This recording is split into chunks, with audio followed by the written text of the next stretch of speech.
Like we're live. We're good? We're live? Okay.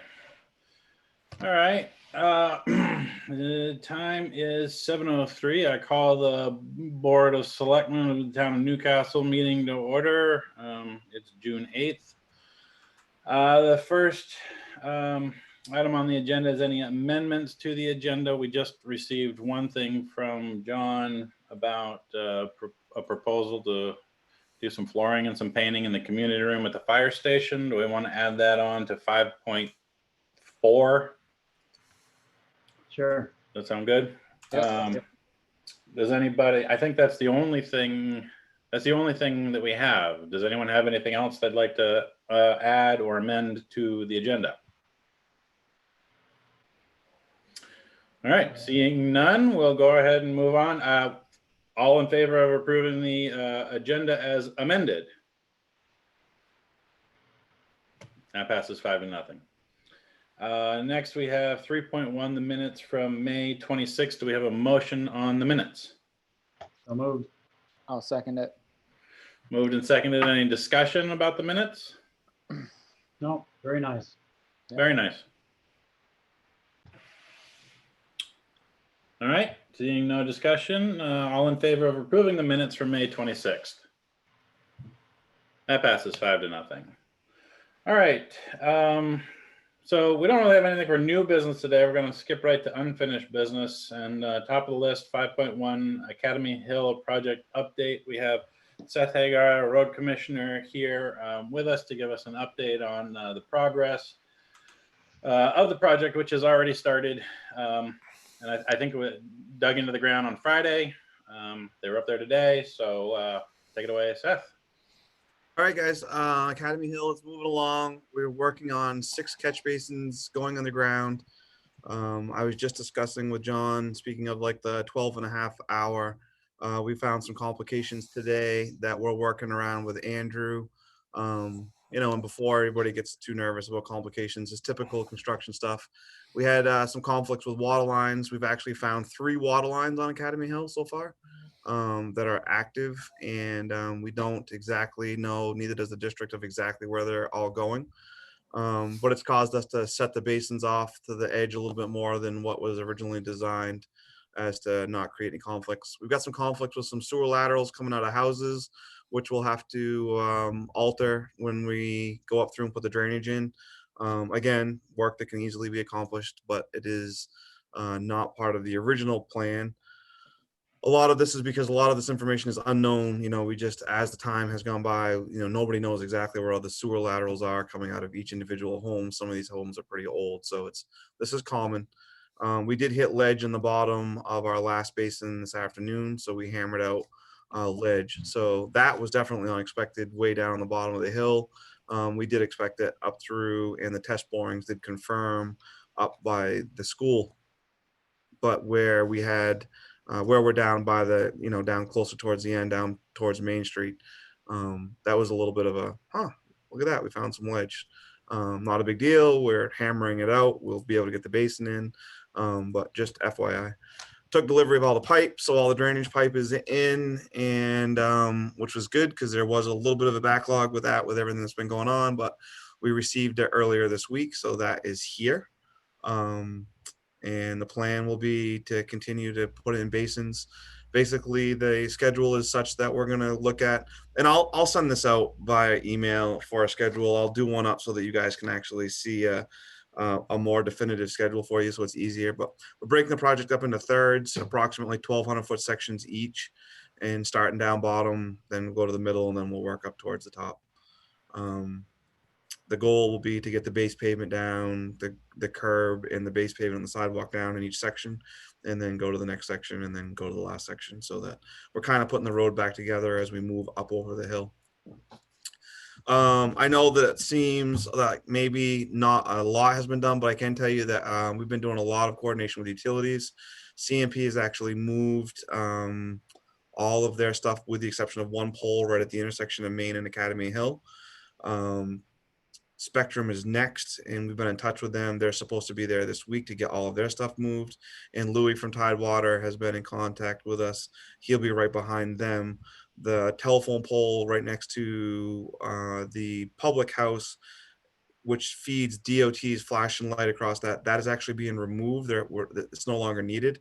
So tomorrow that will be coming out tomorrow, so that we have free uninhibited access to that connection point where all the drainage actually comes into that one basin from down over the hill. That pole would have been problematic, so we've actually got a workaround where we're actually going to remove the pole. It's not going back in. That's a good thing. That's definitely a good thing. As far as Academy Hill goes, that's pretty much it. If you guys have questions, we got the GPS model tied in and locked down. I know that to some of you that may not sound like a big deal, but that is a big deal. Sometimes these 3D models can be real problematic if there's a bust on the grades, and it does not work well. It can be very problematic, but we were able to get that tied down, actually locked down pretty nicely. Took us about 4.5, 5 hours to get it in, but we've got it. So now we've got it. We're pinned to the earth. That will make life a lot more user-friendly for sure going forward. It'll also give me the ability to provide a digital copy to the town for as-built as we go through. So we'll actually have a digital as-built for that stretch of road, which will be nice. Other than that, Ben, you run, but I'll take whatever questions you've got if you guys have any about that. Great. My only question was about traffic, but I saw Carolyn's hand was up first, so I'll let her go ahead. Yeah, traffic is a major problem. I was in that today in the bottom of Academy Hill, and your person with the sign was staring up the road, never paid attention to what was behind him.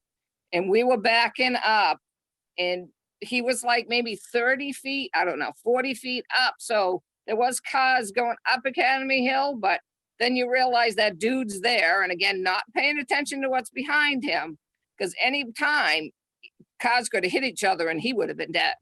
But Yeah. he was just looking up the hill, not what was behind him. And we are backing up now towards the town office. We're backing up going, because I came from River Road. We were backing up to Miles, I mean to the Mills Road.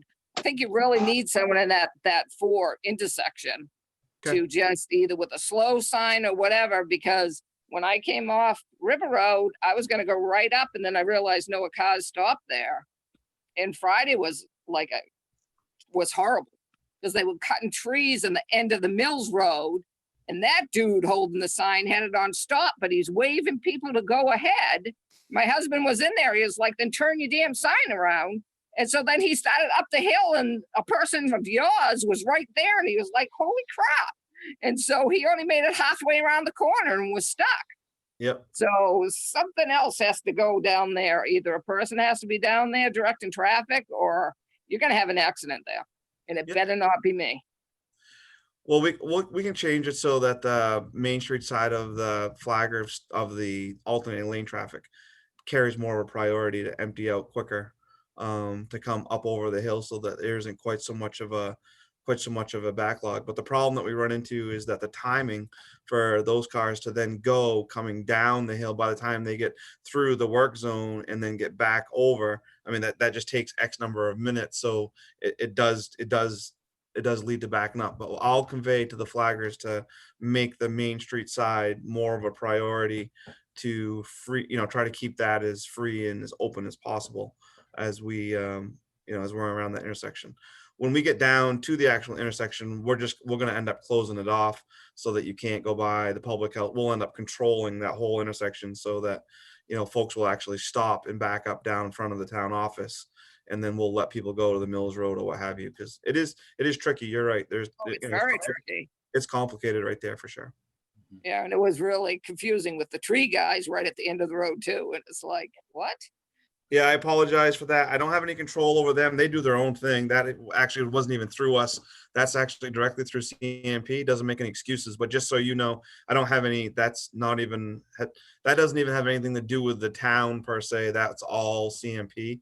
CMP is doing that. Now they're doing the work for us in exchange for being able to use town property, but the traffic control portion wasn't coordinated or done through us. So I apologize for that. But I didn't have any knowing of that type of thing. When we're there and I see them there, if they come back to take those trees down, I will definitely I will speak to them, and we'll try to do a little bit better so that you guys can have a little bit clearer direction. It's just a very awkward is. intersection of that. And I felt bad for your guy holding the sign. I'm like, dude, turn around once in a while, or you don't know who's gonna hit you. Right. Yeah. But he was just faced up the hill, and I'm like, dude, turn around, just look to make sure your back is okay. And he never Right. did. He Yeah. never did. And I thought, oh, dude. Good advice. Nope. I took some notes. We'll see if we can change around and make it a little better. All right, thank you. Does anyone else have anything for Seth about Academy Hill? Brian, are you holding up your hand? I'm I sorry. have my Texas Fair in the background. Yeah. Hey, Seth, with having to set the basins back, is that going to do anything to the width of the road on that side or no? Yep. Most likely it'll probably be a little bit wider. We've turned the top over a little bit.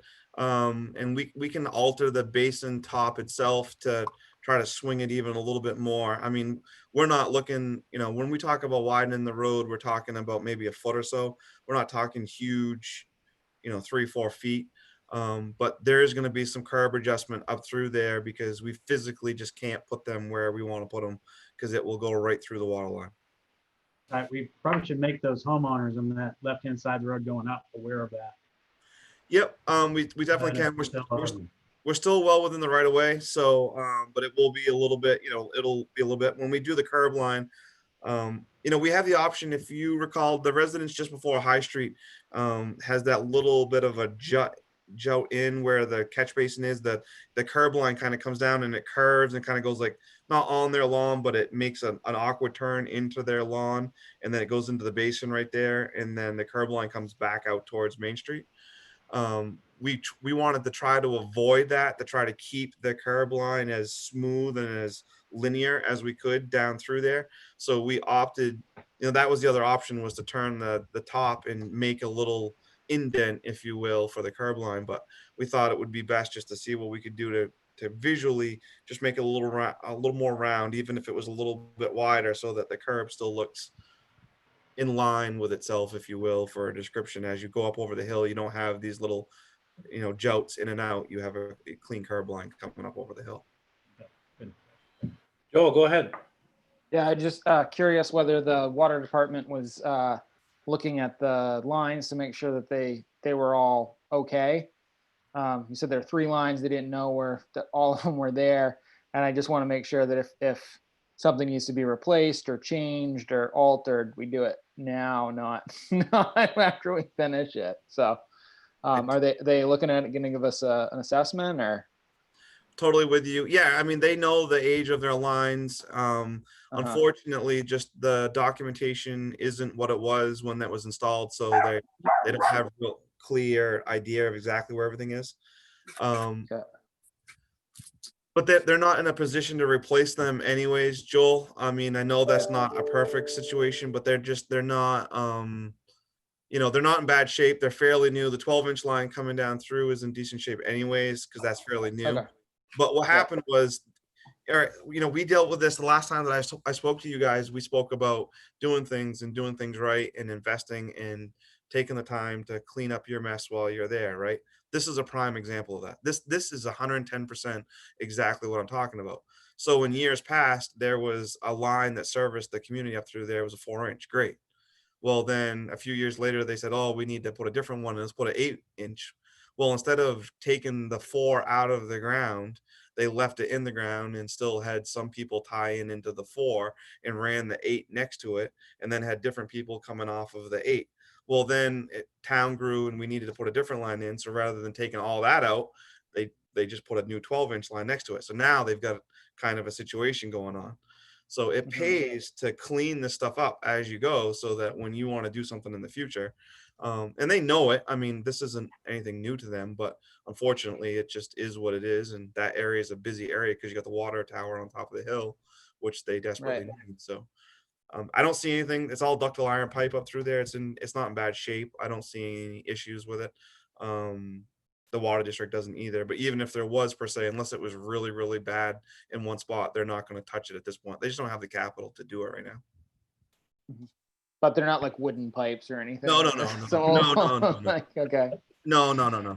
It's all ductile iron. It's not the old stuff like we've been replaced from the 1800s. It's all there's no lead sweated joints or any of that. No, it's fine. It's not that bad shape. Yeah. Okay. There's just a lot of them. Are they mapping it while you're doing it for what you're finding? I don't know. I'll talk to Scott and see. Besides the map being where you see the catch basin, the pipe is, I don't know what they're doing for digital stuff on their end. To be totally brutally honest with you, Brian, I haven't been paying attention to what they're up to. I've only been focusing on solving our problems and what we're doing. All right. So No, I they, understand. But while so we they- get the ground open, they can physically see it. So maybe they can adjust their maps. So, yeah, yep, for next Nope. time. absolutely, totally agreed. We'll be working with Scott throughout on this whole thing, so I'm sure we'll get some sort of red line drawn for him from what we can decipher when we come into conflict with their line. Okay, great. And anyone else have anything for Seth? Wanda? We're No. good? Okay. Seth, thank you very much for joining us. Appreciate the update. Keep up the good work. It's pretty exciting to see it happen, and I know it'll be a long haul for everybody. So for anybody watching, just have patience and let the guys do their work, and we'll have a good solid product when it's all done and finally fix the drainage problems that have existed for Ever and ever. ever. Okay. Hey, Okay. Seth, how'd you make out North Newcastle? Yeah, sure. I just didn't know what you guys had for an agenda items. If you want to talk about that stuff now or not, you tell me what works for you. Well, we got you here, I guess, if you want to lay it on us. North Newcastle Road got paved end to end. Came out very well, I thought. Hopefully should tie us over for a period of years so that we can then, do a more permanent fix when budgets and timing allows more appropriately, but it's paved one end to the other. So hopefully the residents out there enjoy it. Came out on budget, on tonnage. I thought, it went pretty well. We ended up putting 1.5 inches down at least. So that's all done. Striping will be complete tonight. He's finally getting caught up a little bit, so he will be down in town tonight. All the in-town striping will be done. I'm holding off on doing anything on Academy Hill because it just doesn't make any sense. Once we do the final striping before school for the new section, then we'll do the old section at that time so that it's all new at that time. But the rest of in town and the parking stalls will all be finished this evening. So that was good. That will be one more thing off our list. Great. Perfect. Thank you. Thank you.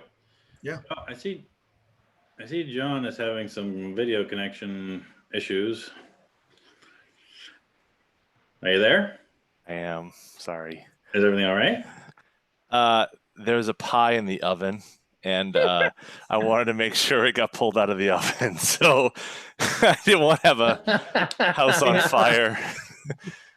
Yeah. It's a blueberry pie. So, I mean, come on. Nobody wants that. So I'm sorry. I had to Yeah. step away for a second. That is all right. I'm glad you said the pie. I'd share it with everybody, but it's the whole social distancing thing. I know. So, That's the reason. That's the reason. All right. I'm sorry. What was the question? Is No, there anything I can help with? Or okay. Before we moved on, I wanted to make sure you were here, but I think, does anyone have anything else for Seth while we have him? Any other thoughts, questions, anything? I want to just add something, and I meant to include it in my report. Some of you who were traveling North Newcastle Road or in the vicinity there on Wednesday, the first day of the construction, noticed there was some signage about road closed and local traffic only. And I'm going to mention it. Those signs were taken. Somebody took them. They went missing, and the town doesn't own those signs, but those signs were taken, and the contractor there is now out the cost of those signs that were pretty hefty and sizable signage. And so that's, I think that's a regrettable situation, certainly. And I apologize to Seth on behalf of the town that happens. Certainly we can do the best we can to control these situations, but that sort of behavior is just not acceptable beyond, and that's the baseline opinion, and it's outright criminal behavior and theft.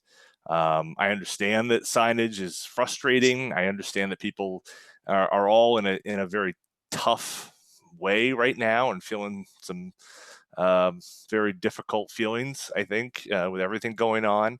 But that's not the solution. And so that's, this stuff like this happens on jobs. And I'm sure Seth would say this has happened in other jobs he's done and whatnot. But I think that there's a lot going on that people are frustrated about. That was kind of why Juan and I had a chat last week about some folks that were frustrated about the way things were going in the office and that we weren't open. And I shared some of that with, as well. And so that's kind of why I sent that email. This is before any of this happened in terms of the signage, but I think people are feeling a lot of that frustration, and it got taken out certainly in the case of, some of Hager's signs being, taken. But we're dealing with folks that are really frustrated and angry. And I just hope that there's a more productive way we can deal with that as a community and find a better way to deal with that, because it's, whether it's, you're frustrated because you got to get to work and I want to go through, but to go back and take down these signs, which were pretty sizable, it would take some work to take them down. It's not just something you throw in the back of your pickup and speed off. This took some work to take apart. I just hope that that's not the norm for us, and we can rise above those things. And it's just, it was too bad. It was just, it's too bad. And it's just unacceptable. So I wanted to say that because, some people may have seen that. And last year we had some work done. There was some concern about the lack of signage and availability for people on either end. It's a long run from one end of North Newcastle Road to the other. But, we, in this situation, signage was up and then some of it disappeared because, some folks, apparently wanted it for their basement. I don't know. But I just, I wanted to mention that because I think this is, it's just not acceptable. Bottom line, period, end of story. And so I hope we don't see a repeat of that in other projects, whether it's Academy Hill or wherever else we're working. I hope that isn't repeated at all because, as I said, it's theft, and I think we should pursue prosecution if that comes to be. So. So John, are we gonna put something in the paper to talk about it in case somebody happened to see something or something? I'm hoping our good friend Evan, who was writing up the story, we haven't put anything in the paper yet, but because somebody may have been driving along and saw somebody, throwing something in a pickup or something, or and I don't, and honestly, Seth didn't ask me to bring this up. He brought it up and I said, I'm going to bring this up because I think it's just, we can talk about what we want to do and what road and how thick the pavement is and, what this and that and the other thing. But that's the stuff that's like, that goes above and beyond all of those things. And, so I'm asking Evan as he's watching, send me an email. Certainly glad to talk about it. I'm sure Seth will be glad to talk about it, and again ask for help because we don't. It is a part of this when you do these projects. Signage does go missing. It happens. Cones go missing. Every storm we have, cones go missing from the fire department. Road closed signs go missing. But this is something else. This was a I'd say of 60 inch, by 4 foot, 5 feet tall. I mean, it was a good size sign. I mean, for any of you who were out that way, it took some doing to get this apart and pulled away. So I hope someone will return it. We'd love to see them return it. They feel free to drop it off the town office and we can get it back to who deserves it. But that's not okay. That's not okay for in Newcastle, and I don't like the idea that's something that's an idea that's acceptable for any reason on any project for any contractor we have. Hey, Ben. Thank you, John and Seth. I'm sorry that happened, but sorry. Go ahead, Seth. No, that's fine. And I do have one other thing that I wanted to address the board tonight, just so that you guys are in the loop. I think it's in good communication as well. You will hear probably some grumblings. There's been a little bit of press about complications over on Bristol Road with some gravel and some issues that are going on over there. And I think it's important that you guys get that you guys get what I can tell you from our end, at least. There has been some alleged issues with gravel passing the MDOT test on Bristol Road. Um, what I can tell you for facts is that we've already submitted all of our stuff to the engineer for Academy Hill. It all passed. There will be active testing on Academy Hill. I don't see any reason for it not to pass up there either. What I can tell you without getting into specifics, because it's still ongoing in Damariscotta, is, and I know Evan is listening as well, but don't believe everything that you read in the paper. It's not always 100% true. And that's not because of somebody wants to purposely mislead somebody. It's just because it's a very complicated issue, and sometimes it's hard to understand the full scope of it. But what I can tell you is that we are up to 28 tests currently on our gravel in Damariscotta. And out of the 28 tests, 21 of them have passed. Two of them that have failed have been contested because of the mechanism in which they were tested was not done according to MDOT standards. So, and then the rest of them that have failed, we are talking by 0.04%. So we are very, we're splitting hairs here is what we're doing. But it's a complicated issue over there. I just wanted you guys to know, you can hear it right from the horse's mouth, that we have, number one, have nothing to hide. We stand behind what we've done. We are honoring the process over in Damariscotta. We will continue to honor that process. We're not going to leave the project in any way, shape, or form, which is exactly how I'd want to be treated over here. I will promise you all that we will follow all of the rules and engagements and make sure that everything that we do on Academy Hill is far and exceeds what we need to do. And we'll have the proper documentation to support any such claims. So if you have any questions, please by any means reach out to me. I'll be more than happy to go over anything in specifics, but it is a very, very complicated issue. And by that, I just mean it's very technical. It gets pretty deep pretty quick. But I encourage any of you on a personal level to reach out. I'll go over anything you want. In full disclosure, we have absolutely nothing to hide. Thank you, Seth, for bringing that up. It is, like you say, always best to hear it straight from the horse's mouth. I see John with his hand up there. Go ahead, John. I just want to reiterate in terms of the questions and concerns relating to this. One, we have, this was a project that was put out to bid, Academy Hill. Two, we have our own independent engineer who works for the town of Newcastle, who will be serving Newcastle's interests, and will provide guidance and direction, or take direction from the board, but provide guidance on any sort of technical issues that the board sees, or that he sees through his review of materials included. And then also there's independent testing of that material that's used in Academy Hill. So I want you to know that we're going through our own process that we've agreed to, and you don't really have to take Seth's word for it. As he said, there is a rigorous process to ensure that the material that we're going to use on Academy Hill is good, that it meets spec, and that you can rely upon it to have met the standard that you expected when you put the project out to bid. So that's all that really needs to be said about that. And however the town of Newcastle deals with issues that come up, that's up to the Board of Selectmen and at that time to how you wish to deal with it.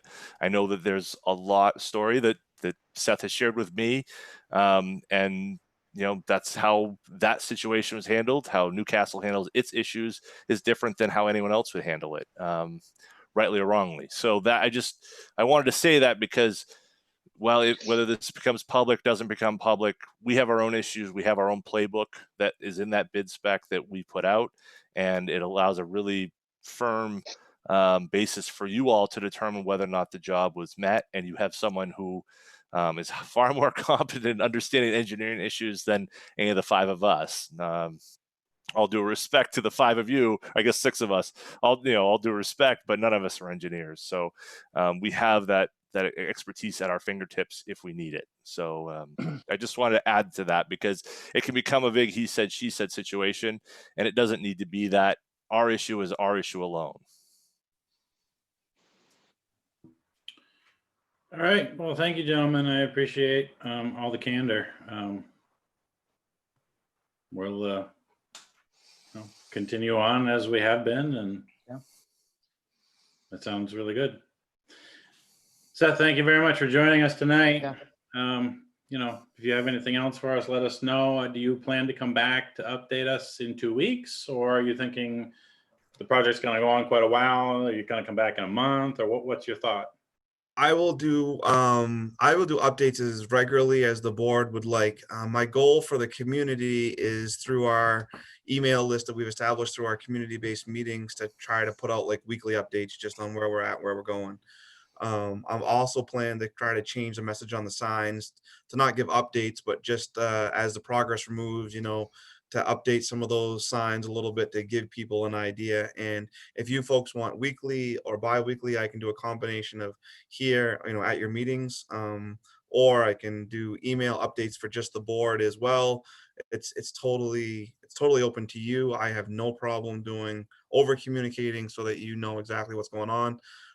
That's fine by me. So I guess weekly, I would say, Ben, at the very least, I think an email update is justified. And if you want to do every 2 weeks, a quick snippet on what's going on, that's fine too.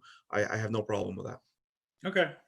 Well, let's do another week. Let's do another 2 weeks of work and have you come back in 2 weeks for a quick 5-minute update, and we'll see how it goes. I personally, speaking just on my own, would rather you guys were out there doing the work, and the communication is great now, but I don't want you to spend so much time on the communication, let's get it done. So, but I appreciate all of it. I really do. So we'll see you in 2 weeks, and we'll take it from there. How's that sound? Nope, that's fine. And if you guys have any questions in the meantime, please just shoot an email out. We've been trying, I try to get back to emails just as quick as I can, but just reach out and we can go over anything that you want. One question I do have for the board real fast is our road grading was done. I know several of you live on or close to dirt roads. How have you seen? From what I've seen, they seem to have been holding up pretty well. I know it rained really, really hard. Any feedback from your constituents on anything? So far, so good. My road held up fine. A couple of those I've driven seem to be fine. So I've really played with the mixture this year on that gravel to get it try to pack in. I know that you weren't, overly happy that first day it rained because we didn't get a chance to roll before it rained that night, Brian. But I played with that combination of 1.5 and 3/4 to try to get it to bind in pretty tight. So I'm hopeful that I'm trying to get it to stick to the bottom. So I did get a couple of phone calls back from South Dyer Neck Road. Those folks were pretty happy, but I was just curious if anybody else had heard. I know Wanda in particular lives around several dirt roads out on her end. So if people had anything that they'd heard, I appreciate the feedback because it helps me adjust a little bit if somebody has a good or a bad experience. Yeah, Seth, I haven't heard anything. I've seen a few people, but I haven't heard anything up to this point anyway. Okay, good. no news is good news. We only hear when something's bad. So Amen. I'll take it. Okay.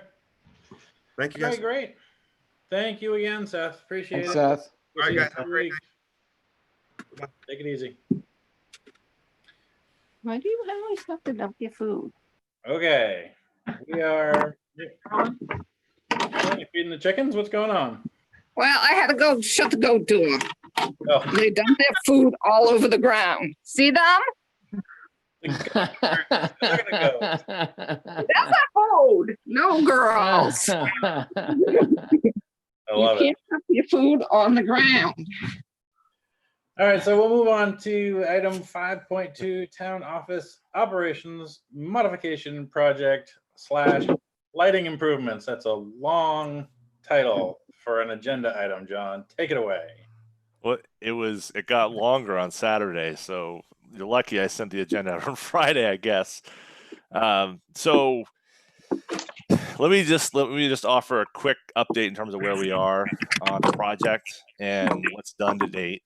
Some of you may have seen the pictures that were part of the report. report that I sent in. You know, basically we're at a point where most of the project has been roughed in.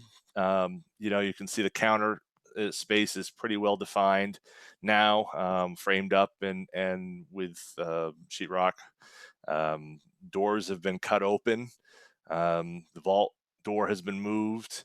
The exterior of my office has been it's sheetrocked on one side, but the insulation is on the other. You know, is up, and you know, we've cut the door through between the map area and the assessor's office. So we're, in terms of how the space feels, it's kind of done. Now the quest is really to make it look like it should. So we're, you know, this week will probably be spent on hanging doors, you know, putting up, you know, mudding the sheetrock, and hopefully getting into painting. I was asked to grab some paint chips tonight, so I ran down to the local store and grabbed a few chips, sent photos to the staff, and now there's a vigorous debate going on as to which which types of colors we want to go with. So, you know, that's a fun thing. It's the one thing to keep the time while everyone's waiting to be able to do their warrants and get into absentee ballots and all the other fun things that we have to do. So in terms of the project and what's already been approved, you can see that progress is well underway, and we're feeling quite good about the ability to get at least to get back in once some of that rough work is completed and we're into the painting side of it, maybe being able to work in there until we can get the glass. And that's really going to be the last piece. As I mentioned, I think before, we're going to be waiting for that tempered glass for the counter. That's really going to be the last piece of the puzzle, I think. And once that goes in, we'll be able to really get going. So that's a good thing. Hopefully sooner than later.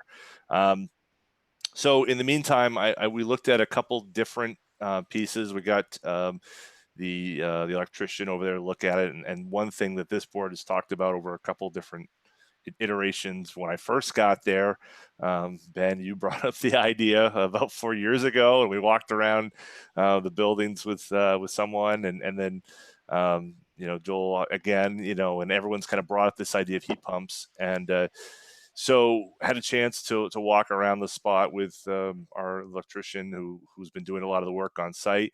He was able to put together not only a proposal for heat pumps, but also I wanted to look at the lighting. So the lighting we have currently in the building, we'll talk about the heat pumps in a second. The lighting are, you know, your standard fluorescent bulbs. They're not ancient, but they're, you know, they're a good 12 years old. Some are 3 bulbs, some are 4 bulbs. Each ballast or each section is 30 watts per bulb. So depending upon 3 or 4 bulbs, you're somewhere between 120 or 90 or 120 watts per fixture. So I said, what are our options? There's been a lot of issues with glare, a lot of issues with headaches and concerns with, you know, we've had a couple of staff members in the past few years who've had migraines, and that's been a continual concern. So I said, are there options? Are there low-cost options? And so what the electrician, Chris Carter, Lakeside, put together was a proposal with what we felt was the best foot forward, which was, you can see the amount of $4,700. That covers, those go from 2 foot by 4 foot lights, which are currently in there with those 90 to 100 watts, to a 2 foot by 2 foot square that is only 30 watts. And within that 30 watts, it's wattage selectable.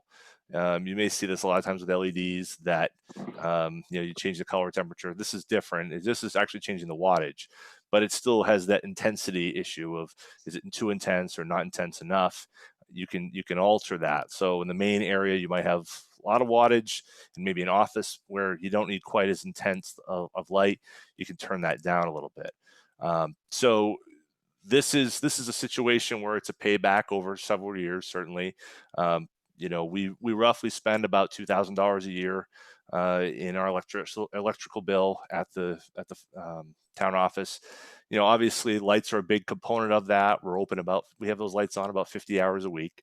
So, you figure that out and you look at a payback, certainly a third. I mean, I think you could certainly say a third of, if we're using a third of, if half of our power bill, I should say, of the $2,000, $1,000 a year is cut by from 2/3 to a third, we're looking at, over the course of 7 years, basically, we're going to have the payback for this installation.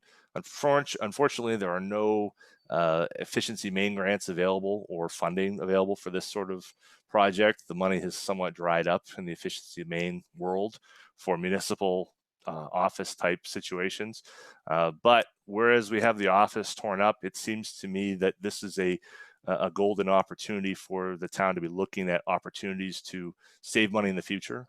And if we can have the work done, same with in a similar respect with the heat pumps, we can guarantee ourselves some savings down the road, which I think is hugely beneficial as we're kind of going into uncharted waters.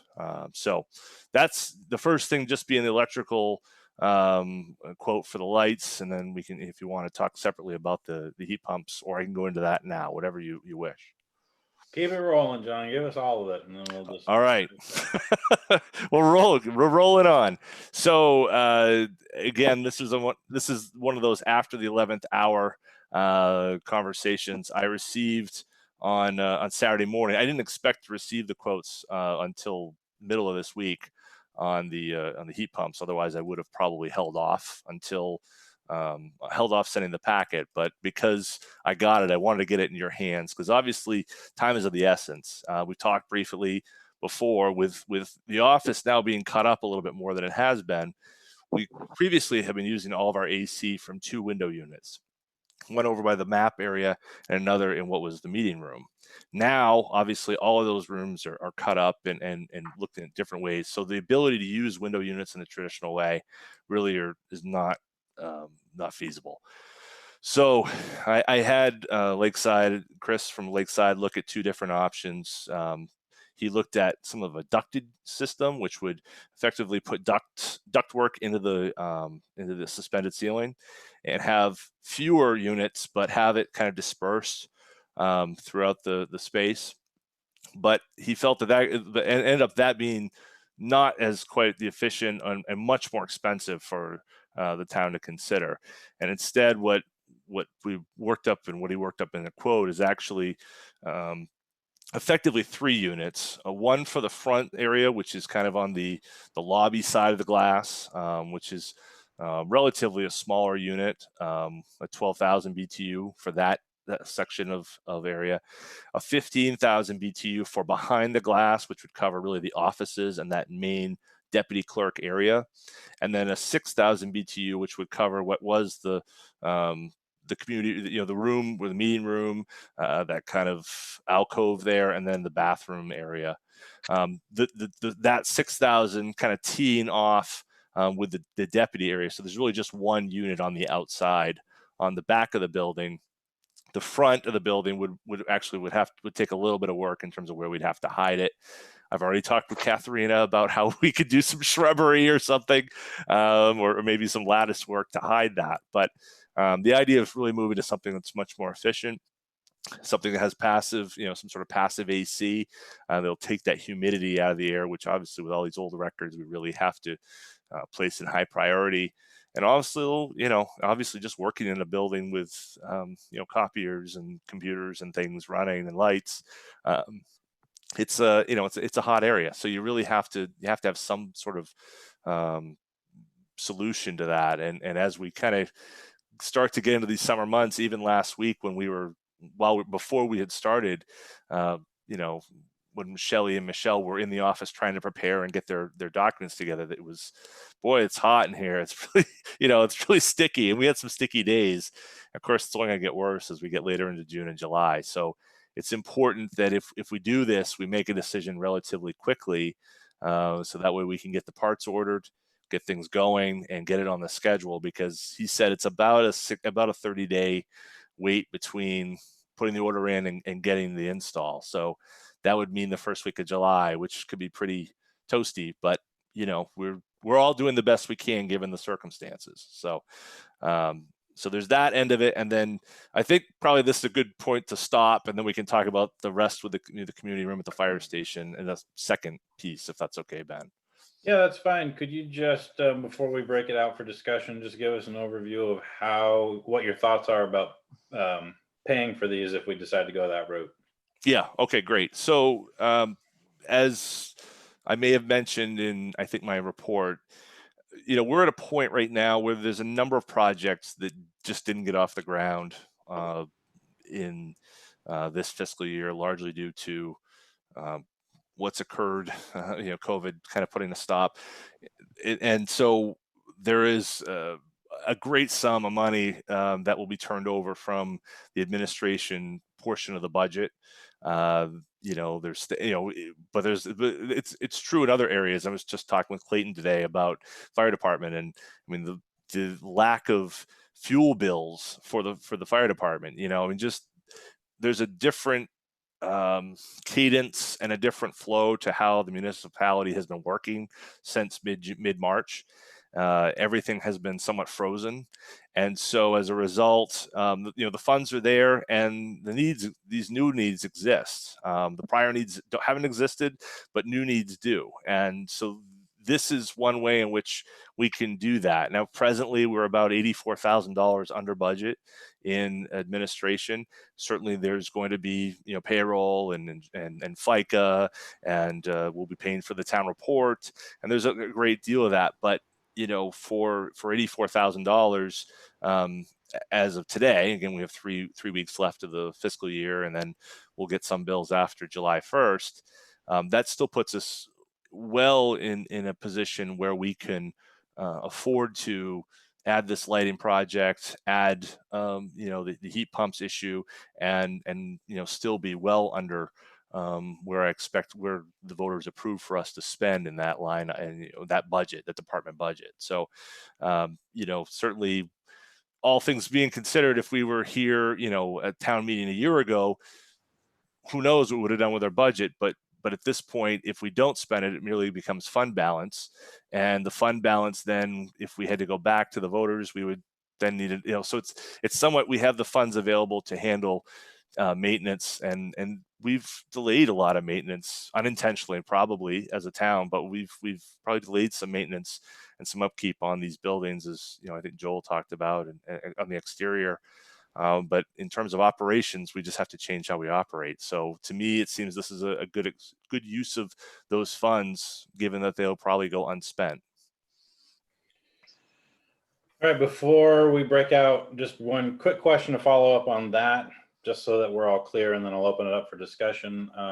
If that was, to be the will of the board, are you suggesting?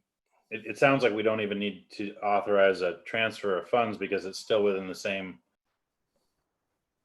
budget area. Anyway, so admin and operations is under the same budget heading. So you're suggesting using unspent funds from the current budget year without transferring from one account to another, because we don't need to. Right. I mean, to put a finer, to put maybe a broader brush on it, I'm asking to spend money for slightly different purposes than you have already wished to spend them. The money's in admin and operations. The money still would be spent in admin and operations. The difference is, instead of spending $2,500 to restore an older town record, we're reallocating that towards this, these projects. And so that's what I'm talking about, is trying to look towards it's a reallocation of resources, but the resources are still funded within the same budget lines. So, I mean, technically, you really, like you said, the idea of the board has the ability to move up to 2% of the commitment, of the budget, within lines.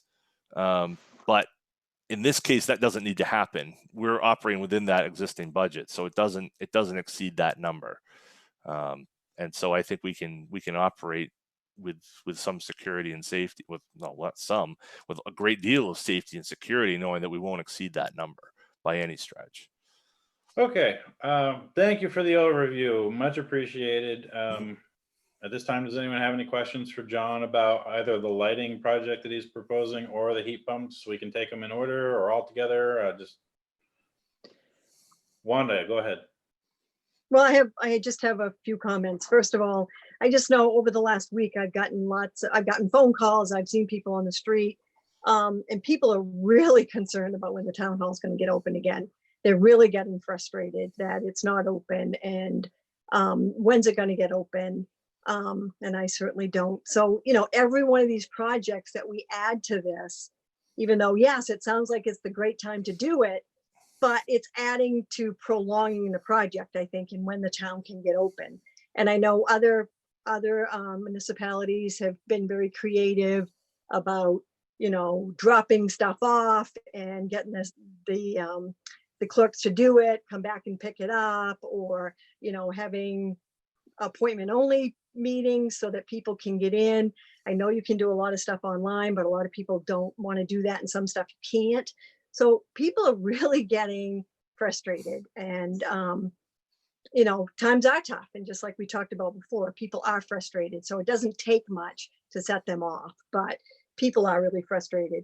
My other concern is, ever since I've been on the board last November, we've talked a lot about at some point maybe needing a new town hall, because this one needs a lot of work. But I also remember hearing that the space wasn't adequate. So, we go put, it looks like, I guess I'd have to know the exact number, but if we had 30,000 in the building, we're talking about another $26,000 tonight. If we talk about, $60,000, $70,000 in this building, if it's still not adequate a few years down the road, we're just throwing money into something that later down the road, we're going to say, well, it's not adequate, we need to rebuild. So, if that's the case, do we need to replace the lighting, things like that? So those are just a couple of my concerns. Okay. Thank you, Wanda. Anybody else? Brian, go ahead. I was going to say, reality is, Wanda, we're not moving out of this building anytime soon. I know Joel keeps saying he'd love to be out of there in 5 years, but I don't foresee that happening. We're not going to go spend $500,000 to $1 million on building a new town office.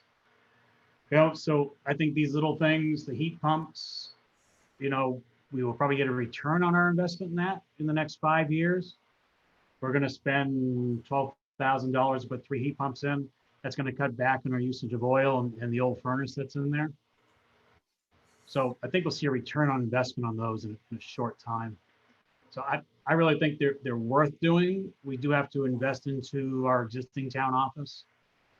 And, inadequate space, we've changed a lot. We're going to move ourselves, the community center, or the community room. So that's going to make a big difference for us as well, which all extends the life of this building.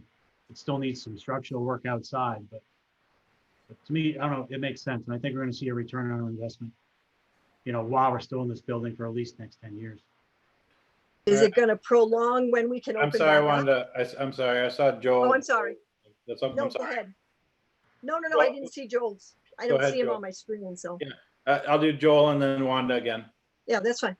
So I was just going to say, I looked over all the estimates, and this is a very good deal. We're getting a really good deal on all these everything that's being proposed.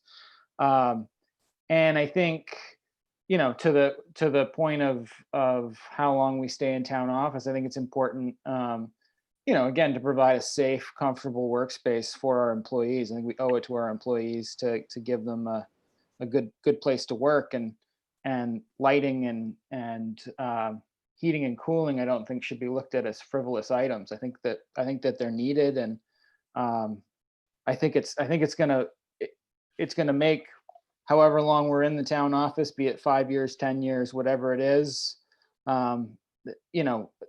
work a lot smoother and better. And I think that's the part that I know it's hard for the community to totally understand, but by taking a little bit more time now and investing, in this larger plan that we all agreed to do with the renovations, and going beyond just putting up temporary plastic screening, we're setting ourselves up so that we won't have to limit our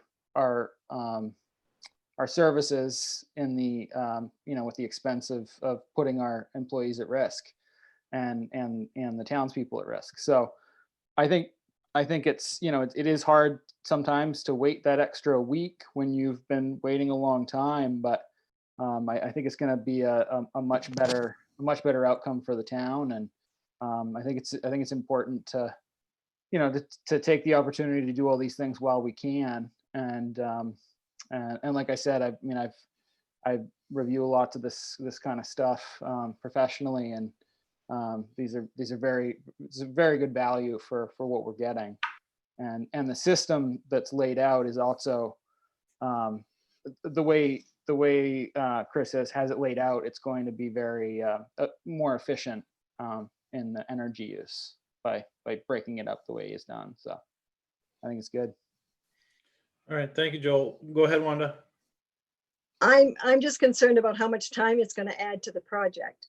The natives are getting restless. They really are. They got things that they want to get done. I mean, I guess you can run around with no license plate on your car, but people don't feel good doing that. They have stuff that they want to, and people are getting mad. They are really getting mad. And then, if we've got $84,000 that we haven't spent, are we going to have to spend that in the years to come, John? I mean, that was dedicated for something. So, are we just going to have to reallocate that later down the road? Just asking. Yeah. So the 84,000, no, I mean, that some of that is salary left unspent. We had some estimates in terms of what it was going to cost for, to bring in a deputy clerk. There was some estimates in terms of what it was going to cost to do the retirement system, what it was going to cost, in terms of, there's all those estimates in terms of how personnel would work from last year in part of this year's budget that are built into part of that. There are some things that we have figured out how to do more efficiently than we might have anticipated a year ago when we budgeted for it. So I don't anticipate it's $84,000 that it's put off. There is, we still are putting aside money for restoring the books, and we'll continue to do that. The problem is that the person who does that has to come in the office, and they have to sit down, and they have to look at the book, and they have to, there's a whole process that goes with that. You can't do that when no one could go anywhere for 2 months. And so that was, that's just one example, but it's probably the best example in terms of a project that just went poof because, the situation around us changed. So no, I don't foresee that. I don't foresee that there's an $84,000 bill that's hanging out there for us.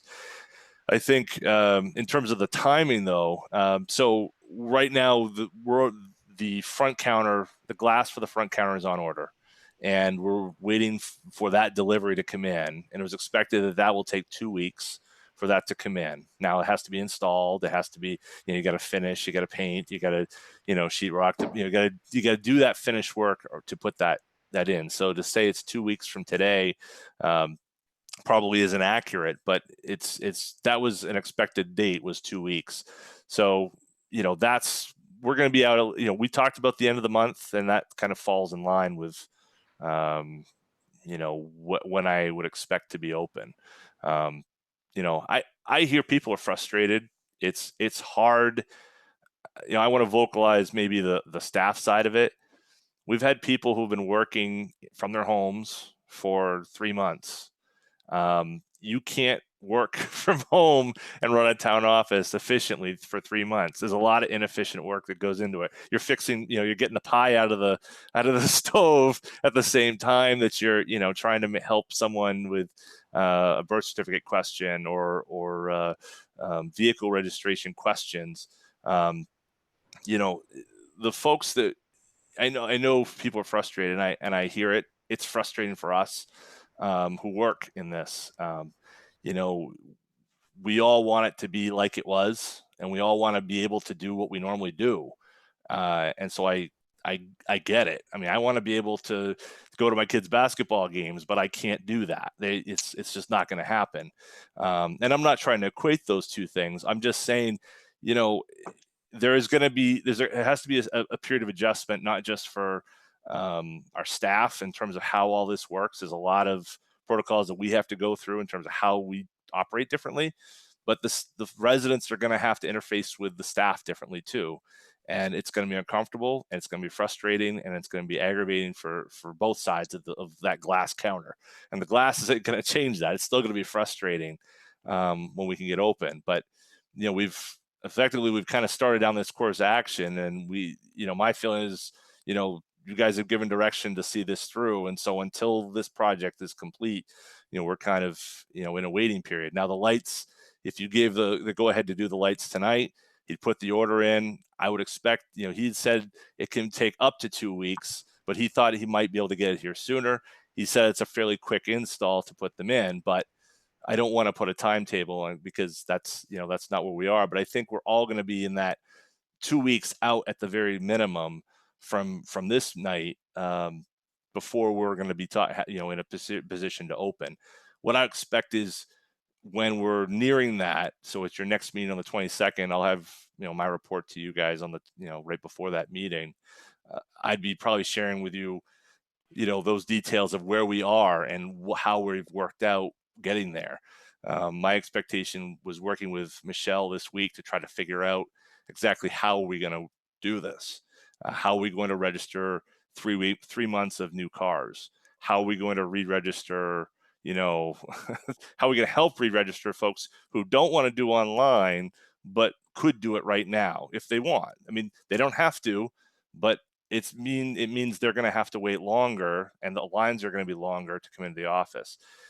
There's just no way around that. So we have to prioritize new vehicles. That comes first and foremost, to make sure those people have plates and stickers and can do their thing. Because there is a way for people to re-register now. So there's a whole bunch of competing factors in all this, and I don't want to go on and on, but I just, it's going to be a tough road here over the next 2 weeks to try to figure out the re-entry process. And once we have it somewhat clean in there, I would expect that the staff will be somewhat in there as they were for the last 3 months, off and on, to try to keep things going, keep processing what they can, working around painters, working around guys who are cleaning up or hanging finish work, and still answering phone calls, still answering emails, just as they have for the last 3 months. And when people do that, I think people have been happy with the response they've been getting.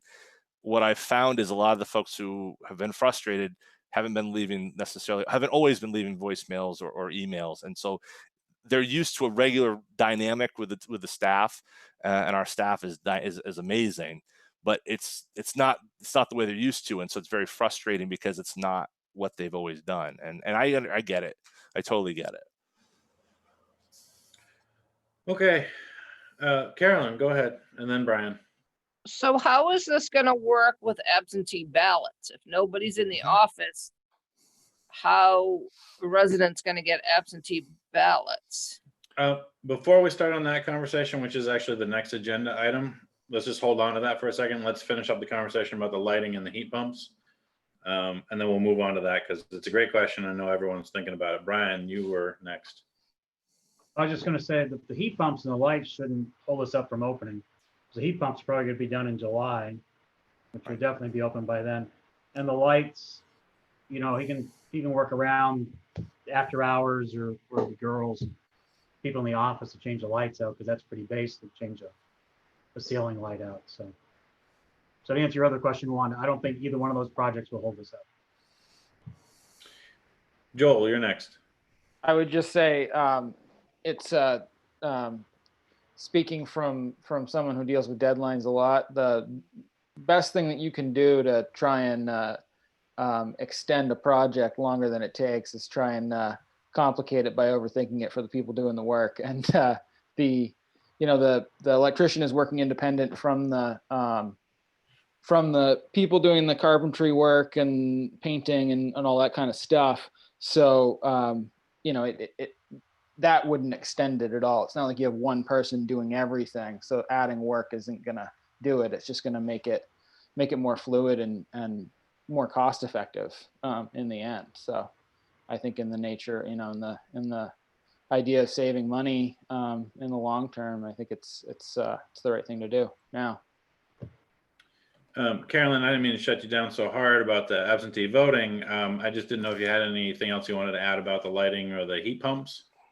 No, but I will add that I did register a vehicle and we're still waiting for the stickers and everything to come in, and we did it over a week ago. Mhm. So we haven't received anything. So it is not, and it was difficult to find it online, but once I found it, I could do it really fast. But again, we're still waiting. We haven't got stickers or registration or anything yet. But when I did mine in March, Carolyn, it took about 2 weeks to get the stickers and registration in the mail. Okay, so what are you looking for from us tonight regarding funds, regarding lighting and heat pumps? Just, tell us what it is you're looking for, John. I think I would look for an endorsement of the two quotes from Lakeside, the lighting and the heat pumps for the town office. And I'd like to probably deal with that first, and then we can talk maybe talk about the community room after, because we haven't really introduced that situation. And so you want a quick motion? I'll make a motion that we contract Lakeside Electric to do the heat pump in the town office for $12,326.62. And the lighting, I'm going to go back to that. We don't have the number in front of me. It was 4,000 and something. $4,726.66. I'll second it. All right, we have a motion and a second. Is there any further discussion about, either the lighting or the heat pumps for the town office renovations?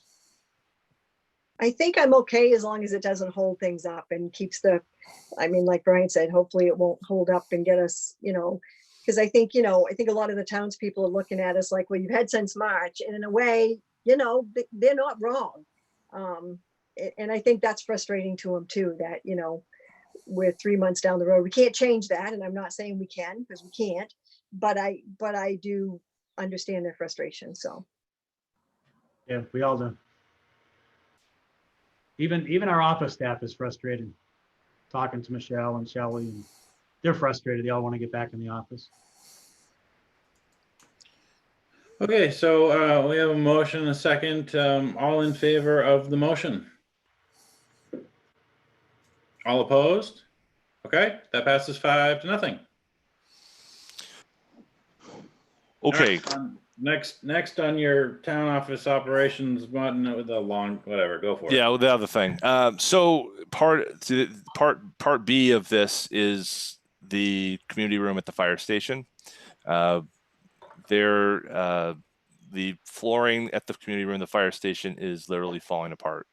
It has been. It's been an issue for a while. It's been an issue for me for a while, and upon my look-see over there, it's been a concern.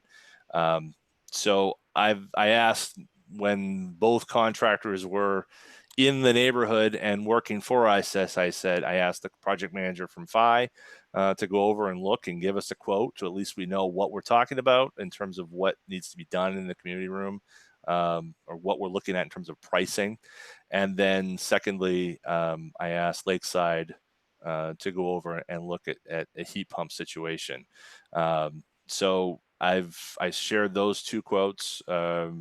The FI quote I just got this afternoon at 5 o'clock. So it's a little bit late in the game on that. But effectively where we are is that with all of our community groups, I shouldn't say community groups, our boards, our town boards and committees, our municipal, our fire department, obviously, but also in addition, the Board of Selectmen, the Design Review Committee, the Planning Board, any public meetings will need to be held in that space. So while we have a contractor who is, ready, and while paint is drying in one place, paint can be applied somewhere else. My goal was perhaps we should be looking at all of this at once. So again, I got the quote for the flooring and paint, which was a little over $12,000 for that project, and then the heat pumps for that space. And the heat pumps, I'm sorry, 9,000. my mouse. Yeah. So So yeah, the heat pumps in that space being $9,000. So we currently have, before we talk about why, we currently have $7,000 left over from the roof project when we put the new roof on the fire station on River Road. So that could obviously go to offset some of these costs.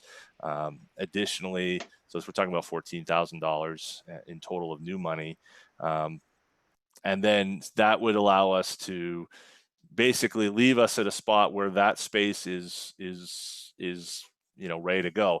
No lights. We're not dealing with the lights at this. That's not at all a part of this. But at least in terms of heating, AC, an efficient use of that in that space, and the flooring, which needs replacement. Outright replacement, not just a coat of wax on it, and painting, which the room is beat up. It's been beat up from years. So those two things are on the docket, and those are the two needs. I wasn't prepared necessarily to talk about them tonight, but whereas we have them and you're sitting here, I wanted to talk about them. I did talk to Clayton today about. I didn't have the quotes in hand, but I talked about the use of the room and the need to do some of these things. We raised no concerns and saw needs certainly for the upkeep and maintenance of those rooms to the nth degree, and to try to find some improved ways to protect them in terms of use. And when I say that, I mean in terms of individuals using the space and using bathrooms or finding ways. So find a better way to, I don't want to say lock down the building, but to make sure the people who are there, who are supposed to be there, can get in, and those who can't cannot. That's maybe an oversimplification, but there's it's a community space, and a lot of people want to use those spaces, and I can't blame them. But unfortunately, that comes with its own source of risks. So this is an opportunity to take advantage of a situation. We have contractors available. That's one of the hardest things to find in this world in Midcoast Maine, I think, is to find an available contractor who will do the work for you.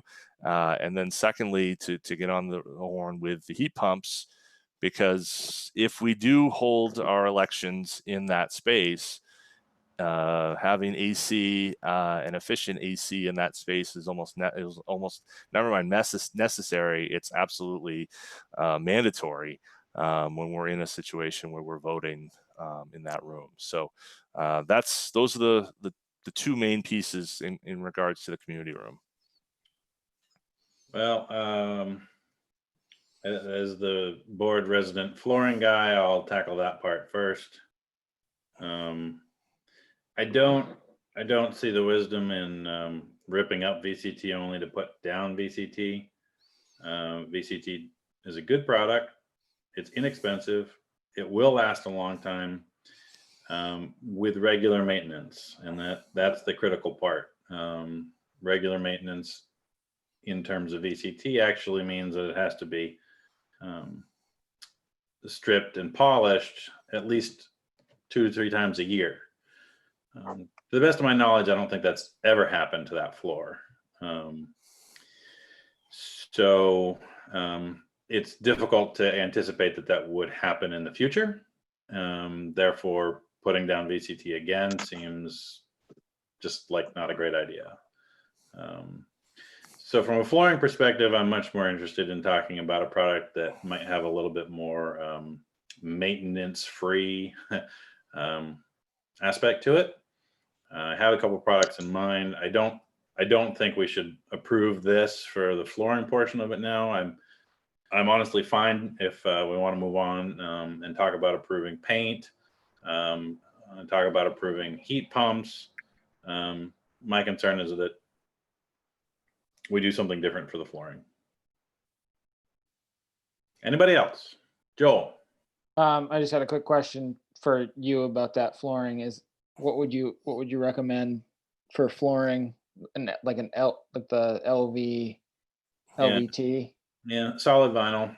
Yeah. Plank. Yep, it's got good wear. It's commercially rated. It's maintenance free.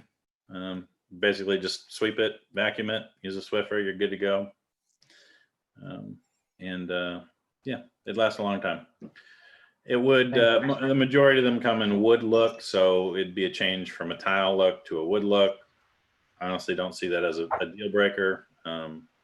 If we wanted to talk about colors and sectioning the room off by putting a pattern in the floor or something like that, whatever, it doesn't matter to me, but I would honestly use the wood solid vinyl product, and that's probably the best bang for the buck. Yeah, I've Would put you that down before. Ben, would the cost be about the same, and would we just go over the VCT that's already there? No, I'd rip it up. The thing about the estimate for that Phi there provided us is that I already know there's going to be some, what I would consider, not a small amount of subfloor prep that's going to have to take place. Ripping up VCT over plywood always causes damage to the plywood, and whatever you glue down on top of that needs to be flat, not necessarily level. So there's going to have to be quite a bit of floor prep that goes into it. And I see that on the estimate as being an additional expense, not included. So I think I'd be happy to look at that portion of it and come back with another recommendation. I'm not saying I would do the work. I'm happy to have someone else do the work, but for a product and a spec on it, I'd rather go a different direction. So,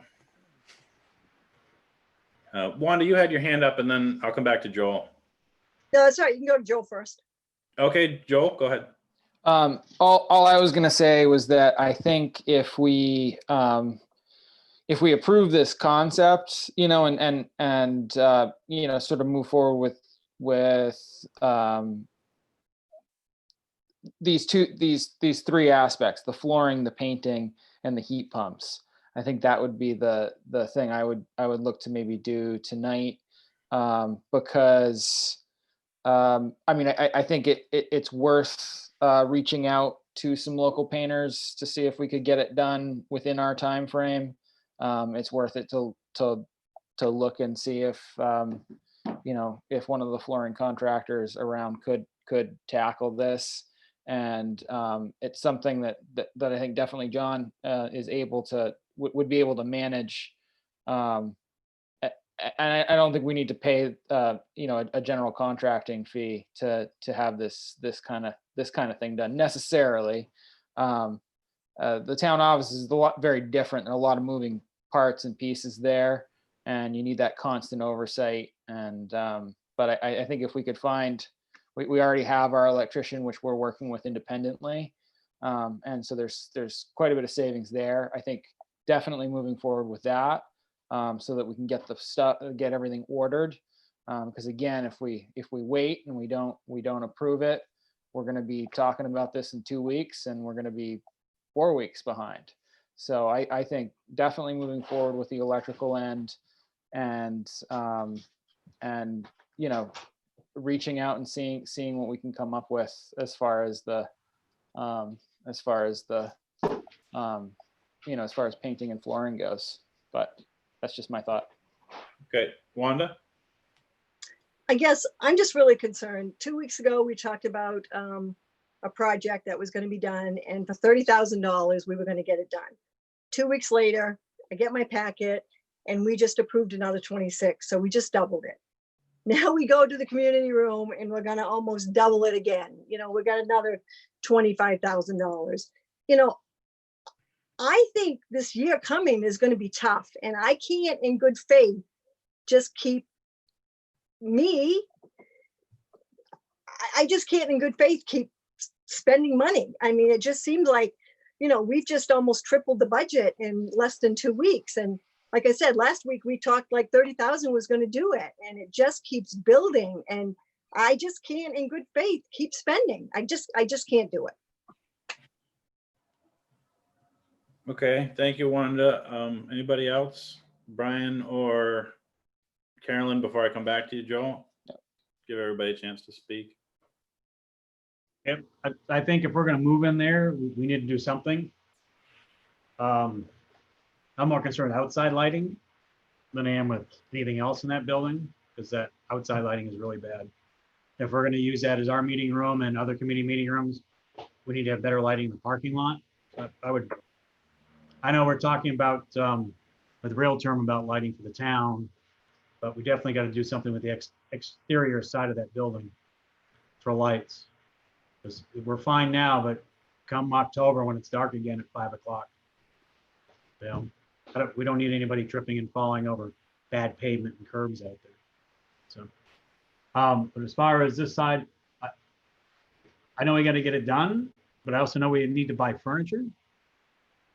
You know, not to push off, you know, flooring and painting in that room, but I think we need furniture and exterior lights to make it happen. And, you know, I think we need to do the heat pumps because that place is going to need heating and air conditioning come winter. You know, and heating, air conditioning in the summer if we're in there. But as far as the floor and the paint, like I said, I'd rather get the lighting done, the heat pumps, and the furniture we need to buy so we can start meeting in person again. Because we also have to look at some type of recording device to go in that room to record our meetings. So. Okay, Carolyn, do you have anything to say right now, or I'm gonna move on to Joel? I think I would sort of go with what Brian's saying. I mean, we have been meeting in that room with the floor the way it is, with the paint the way it is. And there is a issue with lighting outside because it is pretty dark around there. Mhm. I sort of agree with what Brian said. Okay, I saw Joel and then Wanda had her hand up again, so go ahead, Joel. I'd just say that, you know, just in the last section, we were discussing the town office. We were having discussions about how we're getting, we have frustrated residents because we're not open there and we can't efficiently serve them. And I think if we're gonna do this again, now is the time to do it. Because if we buy new furniture, we're just gonna have to move it out when we're painting and flooring and reorganizing the space. I'd rather get it all done. It's not a huge expenditure. I think the lighting aspect of it, I think it's worth it to, you know, to again, continue looking at the real term thing. We have time with that to move forward with that. And I think that's something also that, you know, again, our electrical contractor, if it's on the building, our electrical contractor might be able to come up with some solutions that are pretty cost effective too. And again, if we're looking at saving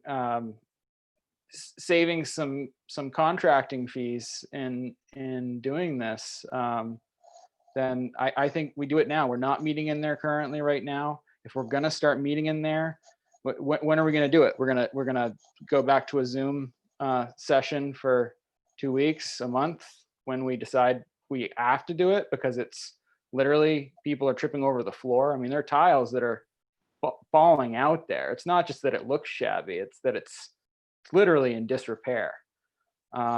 So I would say, you know, to echo the sentiment that we were discussing earlier, if we're going to do it, we got to do it now. And we've got the money. The money's here. We're not raising taxes. It's really it's a much smarter time to do it than just sort of kicking the can down the road. Because that's why we're in this position. We're in this position because we've been doing this on every single project for years, and we've just deferred all the maintenance. And it doesn't get better. It doesn't get cheaper. It gets more expensive every year. So if we look at these projects next year, we're going to be spending more money. And so I think the best time to do it is the present, while we have the initiative and the time, and we can do it. So. Okay, Wanda, I saw your hand again. Did you have anything else to add? Yeah, I was just gonna say, you know, as far as like air conditioning, it sounds like we have a couple of window units, which, you know, it's granted, it's not perfect, but we own them. Obviously, they've been in the town hall for years. We have recording equipment that we used in our other room. Isn't that capable of being moved? You know, we voted in that space. We've held special town meetings in that space. I just truly think that I don't have the stomach to keep spending Newcastle's money. When we've just approved another big amount, so. Okay. John, did I see you with your hand at your background? Sometimes your hand disappears. And so, yep, there it is. Okay. Nope. Good. All right. Joel, you got one more thing, and then I Yeah, think one more thing just about the air conditioning. Every time we've ever had a meeting in there in the 5 years I've been on the board, and we've had the air conditioners running, during the actual meeting, we have to shut them off because we can't hear, people can't hear us. They just don't work. Yes, they function at cooling to a degree, but they don't function at operating an efficient town. So I think we got to do it. And if, I think this is the time to do it. We've neglected that space, and it's only going to get worse and cost more. So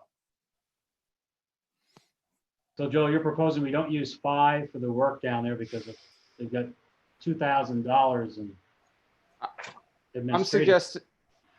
I'm suggesting that Maybe we look. 1,000, I'll go manage it.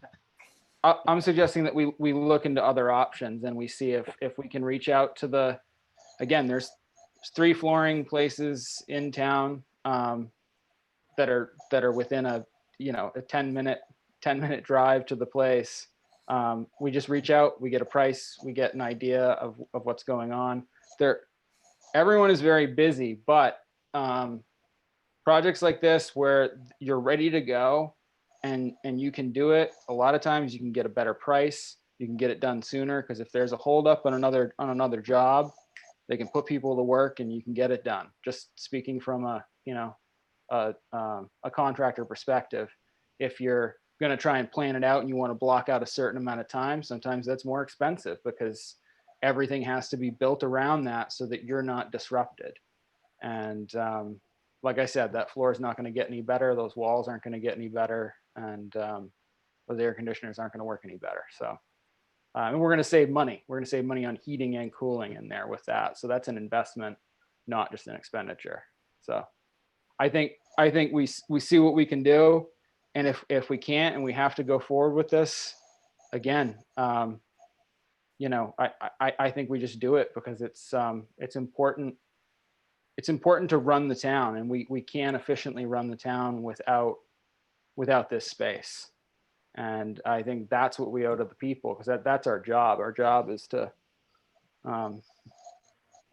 meet, to discuss things, to plan budgets, to spend money, to plan on how we spend money and spend our money wisely. And I think this is a wise way to spend our money. And I think if we don't do it right now, it's going to cost more.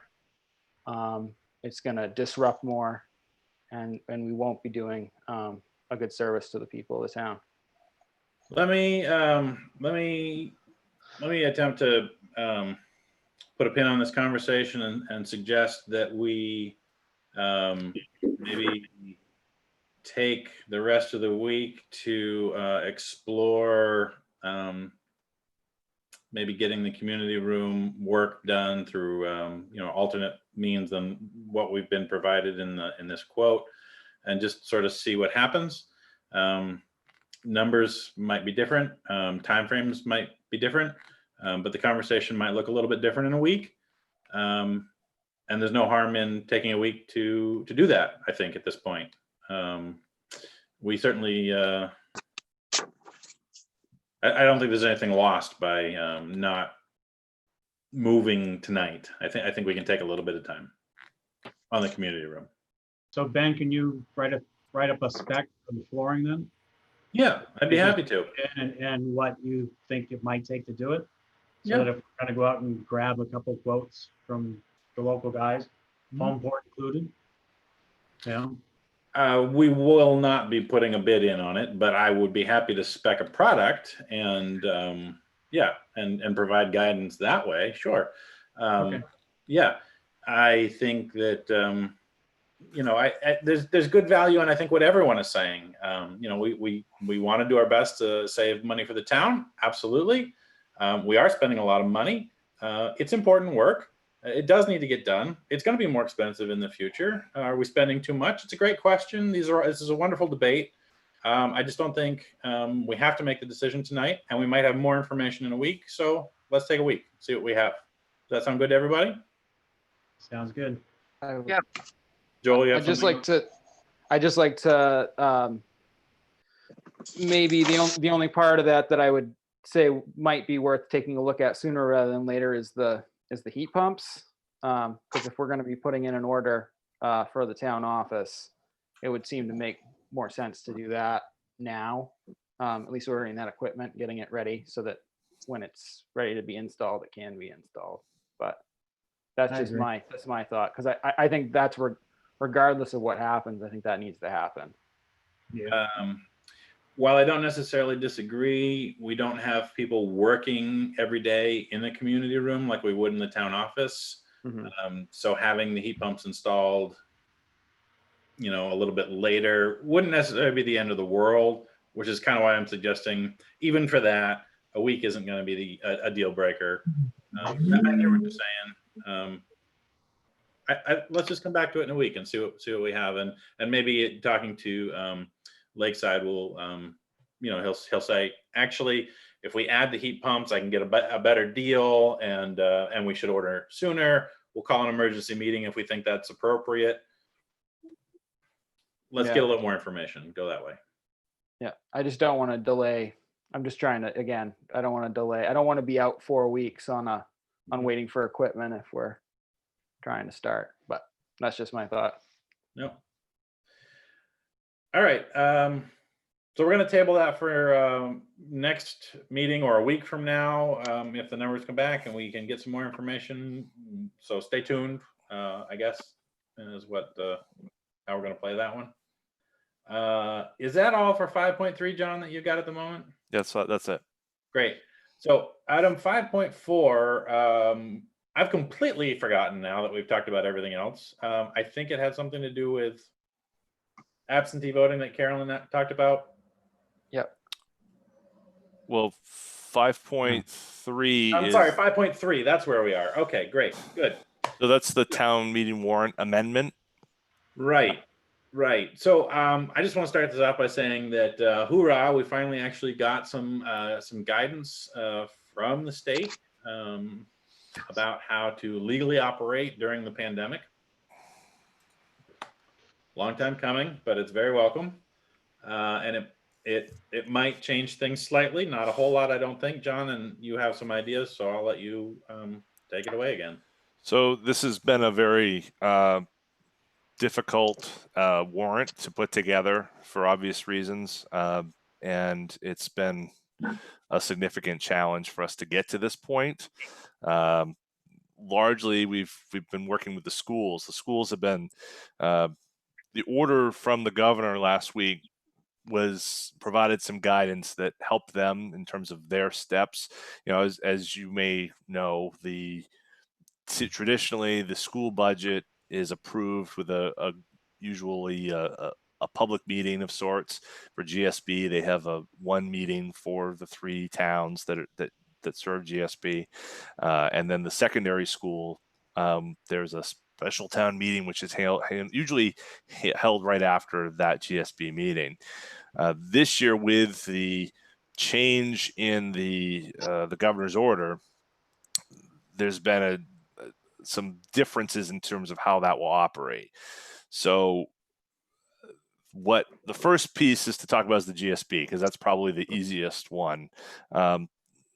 One, we've realized in going through all this, we no longer have to have a section on our warrant, the town's warrant, that includes the option to have that article. So we no longer will have an article that says, you know, to accept it, you know, to vote on the GSB budget. They're just going to give us the ballots, and it's its own thing. So we don't have to worry about that at all. That's really for the school district to be in contact with the town clerk and to ensure that that dialogue happens. So that's really nothing that the board has to weigh in on. What they've chosen to do is they're going to have effectively what's a public hearing on their budget on the 18th of June. I believe it's going to be in the paper this week and so forth. That will allow residents to comment, but the ultimate vote will occur at the polls on July 14th.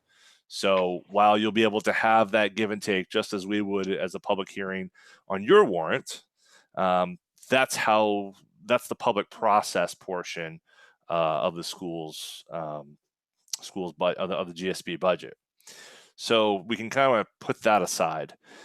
So now we have the town warrant, but also we have the secondary school warrant.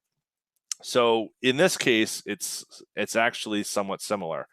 What we're going to move forward with is the idea of a public hearing of the school portion of the budget. So what we'd propose is to have one meeting where you would have a public hearing, which would be on all the items on your town meeting warrant, which include now, which this is a subsequent change to what you received in your packet, an article which would cover the approval to to appropriate the funds for operating the secondary schools, which is in the amount of 1.477 million and change. So what that means, and I'm going to actually share my screen with you so you can see this. Bear with me. Okay, you see that right here? So this is the new Article 3, and I'm going to highlight it, a gray highlight. No, that doesn't help because you can't see it now. But it says, shall the town be authorized to expend $1,477,738.50 on secondary education for the FY 2021 school year? That's all the question is. It's a straight up and down vote on the budget.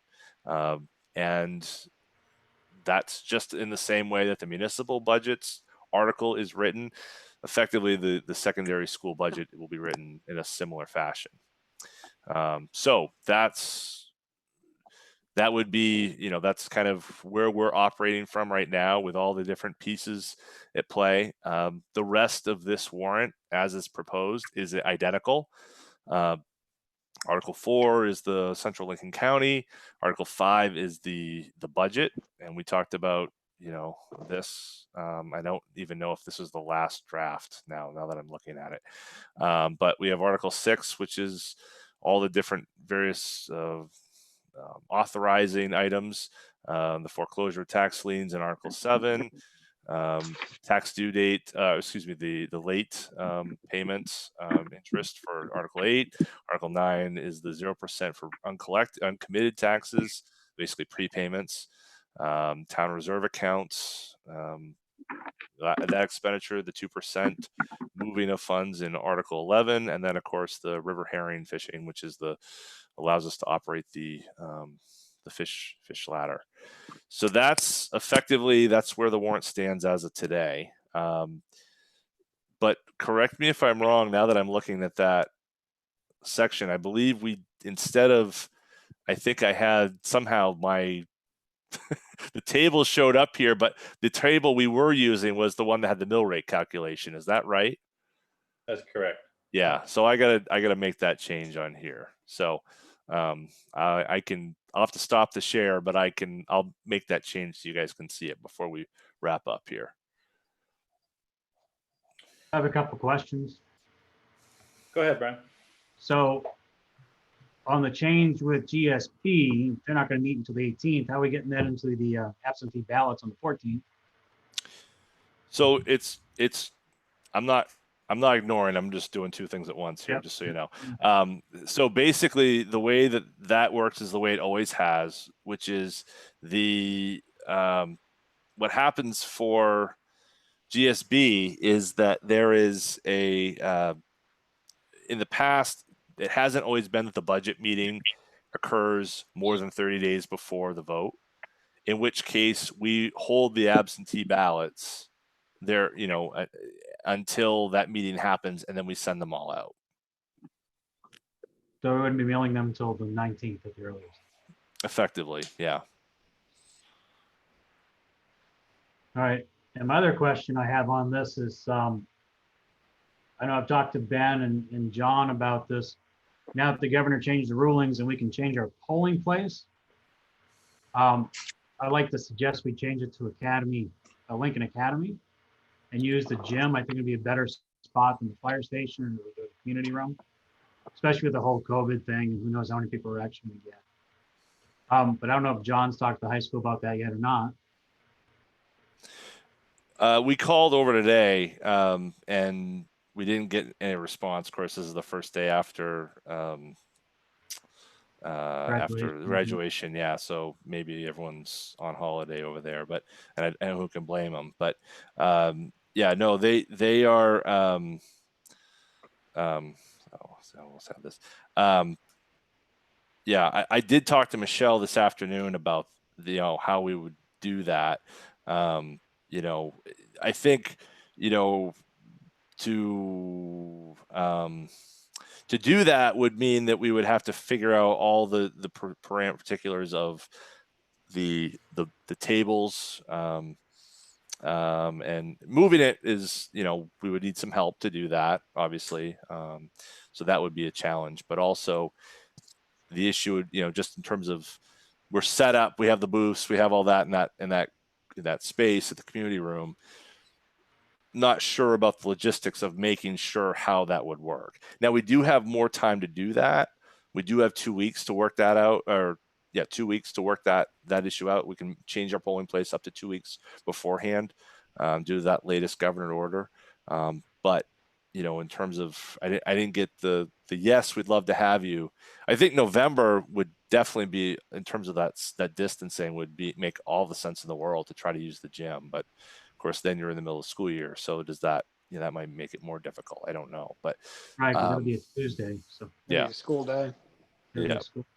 Well, my only thing is that if you look at the first paragraph in the warrant, in our warrant, it lists the polling location. Mhm. So if we're changing it, it needs to be changed in this before we approve it. Or approve this with the exception of that the polling location might change. Yeah, I mean, I don't know if the governor's order allowed you to change the date for when this is approved, and they similarly allowed you to change the polling place 2 weeks before. So I'm not sure which one takes precedence. Do you then have the ability to change the items on the warrant? If the warrant items on the warrant don't change, but the polling place does, is that effective? I'm not sure. I'm not sure the answer to that. Joel, go ahead. One question I had after reading the governor's guidance was, it mentioned a Dropbox, a secure Dropbox would be allowed for dropping off ballots. Would the would the Dropbox we have at town office function as that, or it would? So at any point, is there any special protocol that has to be followed, or signage that has to be put up there to make that an okay place to drop, or okay way to do it? We don't have any other guidance other than what they laid out in that article. So no, I think certainly we've got a really good Dropbox that would qualify. The biggest difficulty is trying to get someone over to the town office at 8:00 and remember to pick up the ballots. I think that's the biggest challenge. But putting signage on there for absentee ballot Dropbox, we can add that for fairly easily. Mm-hmm. Let me share this. I actually have. Let's see if that looks like what we were looking at before. Yeah, John, can you just real quick clarify for me, because a lot of dates were modified by the governor's executive order in terms of timeframes leading up to public hearings and town meetings and such. Do we technically have to approve this warrant right now? Well, we have to order ballots. That's the biggest issue. So we have to order ballots 30 days before, and so we have until Sunday to do so. So we could meet later this week, but this would be the last kind of gasp in terms of if we're at a regular meeting, this is it. Well, that's fine. I'm just asking. It doesn't look like the changes you're suggesting are monumental. The only question I had was, Brian's question about the polling place. Having more space to do in-person voting would be a good thing. My concern with the current voting booths that we have at the community room is that they're very close. together. When you're in a booth and there's someone in the booth next to you, you're effectively 2 feet away from someone. Not ideal. We could close one down, use every other one. They kind of come in a pack or a rack, so I guess if we used like half of them, but then you've got a line and more people kind of waiting. So there is a balance. I'm sure you guys are on it, thinking about it. If we stick with voting at the keep the polling station at the community room, it is what everyone is used to. So I'm kind of leery, except it is pretty simple to put up a sign that just says, hey, if you drive in here and you want to vote, just like go up the hill. The other thing being, of course, there's going to be construction happening. So we're sending a lot of people up the hill during construction time. So, all things being equal, I'm kind of talking myself out of the Lincoln Academy option. And I'm thinking maybe we stick to the community room and we just try and, in one door, out the other door, hard barricades, we put tape down, and obviously we're not concerned about ruining the floor. We separate the polling booths, the voting stations, so that they're far enough apart. And, maybe we make it like no, we can't. For ADA access, they have to be able to come in one door and exit the other door on ground level. But I still think with social distancing space, that could be a reality. We would need to have some sort of barricade system of cones and tape in place so that people would know that, when they're waiting outside to come in, if there's a long line, this is where it goes. Stay 6 feet apart. We'd have to do really good on signage. But I think it could be done. I guess that's my 2 cents. Wanda, I saw your hand go up. Yeah. Well, no, when you was talking about the polling actual booths, you have a partition between you when you're in them. So it's not like you're standing shoulder to shoulder. It's not all that deep, but you are protected. So I'd have to look at them to see how deep they are, but it's not like you're lining up with nothing between you. You're not at a counter with nothing between you. So I don't know. I hear what you're saying. I don't know how I would feel if I was in one and the person next to me coughed. Regardless of whether there was a barricade there or not, I don't know that I'd feel very good about that situation. But yeah, I hear what you're saying. There is a little partition. It's actually kind of open because they're built out of sort of, little sticks kind of, and there's like a curtain that's sort of hung on, rope, sort of between those slats. Though that but is. There might be a way to bring a longer curtain out or something. They may be able to be adapted. I don't know. I think there's enough options either with the current stuff we have, or people can vote at desks and the desks are 6 feet apart. Or I think there are enough options. I'm gonna take the cues from the staff. They're the ones who run the election. If they really say, look, we cannot make this work safely in the community room, if that's what they're saying, then we have to find another place. But I don't hear that that's what they're saying. So John, you tell me if I'm wrong. You've had that conversation, I'm assuming?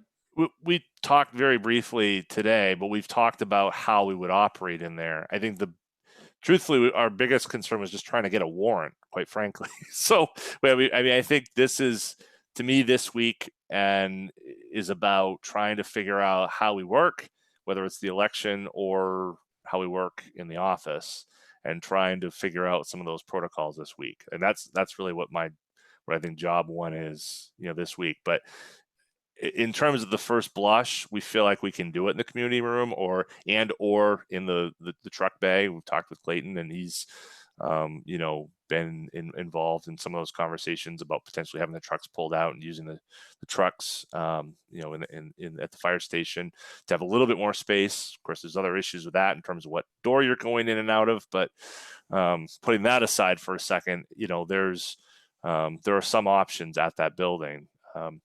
The other piece that we should talk about is that this is a July election, so the turnout won't be what we'll certainly see in November.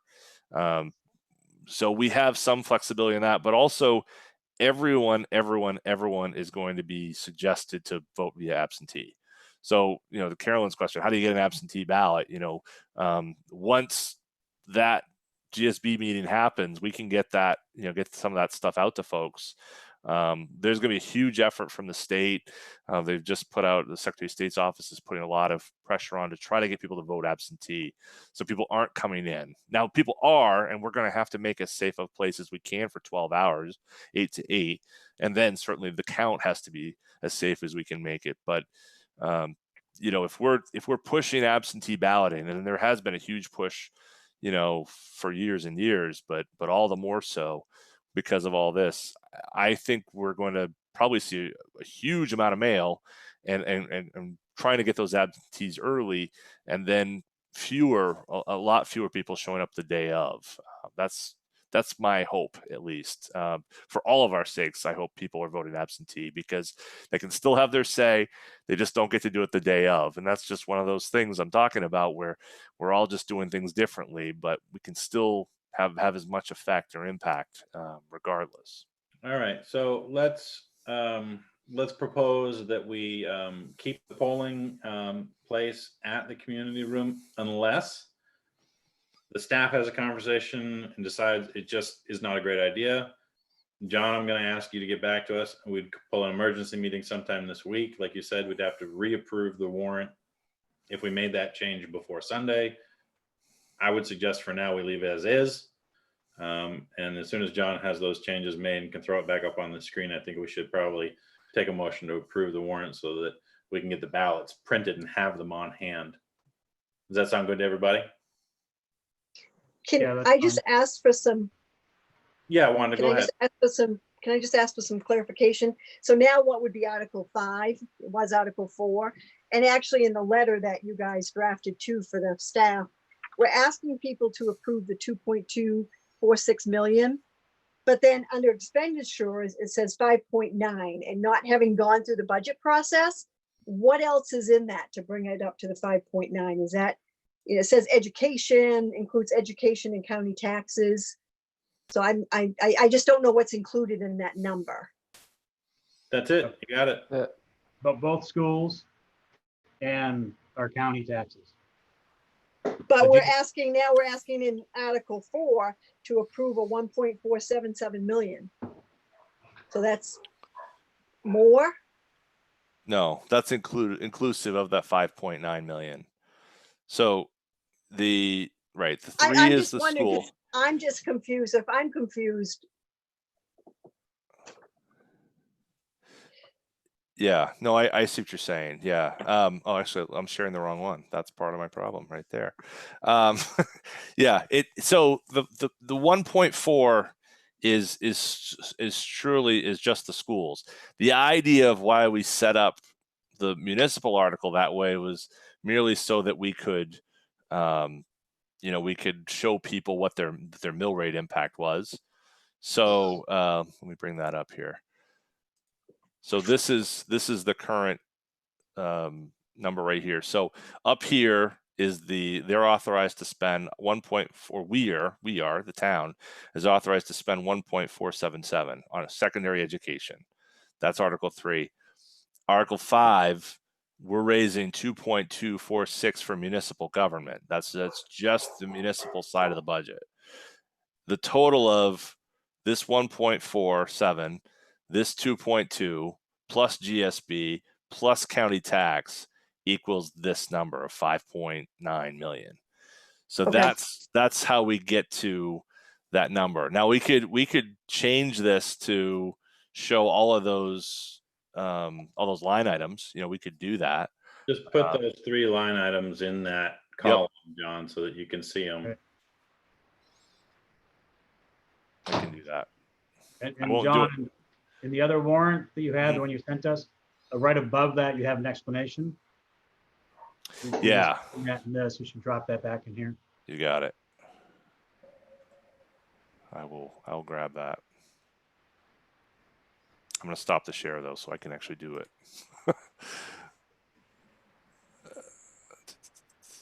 you want to come back to this then and let John make his changes? Yep. All right.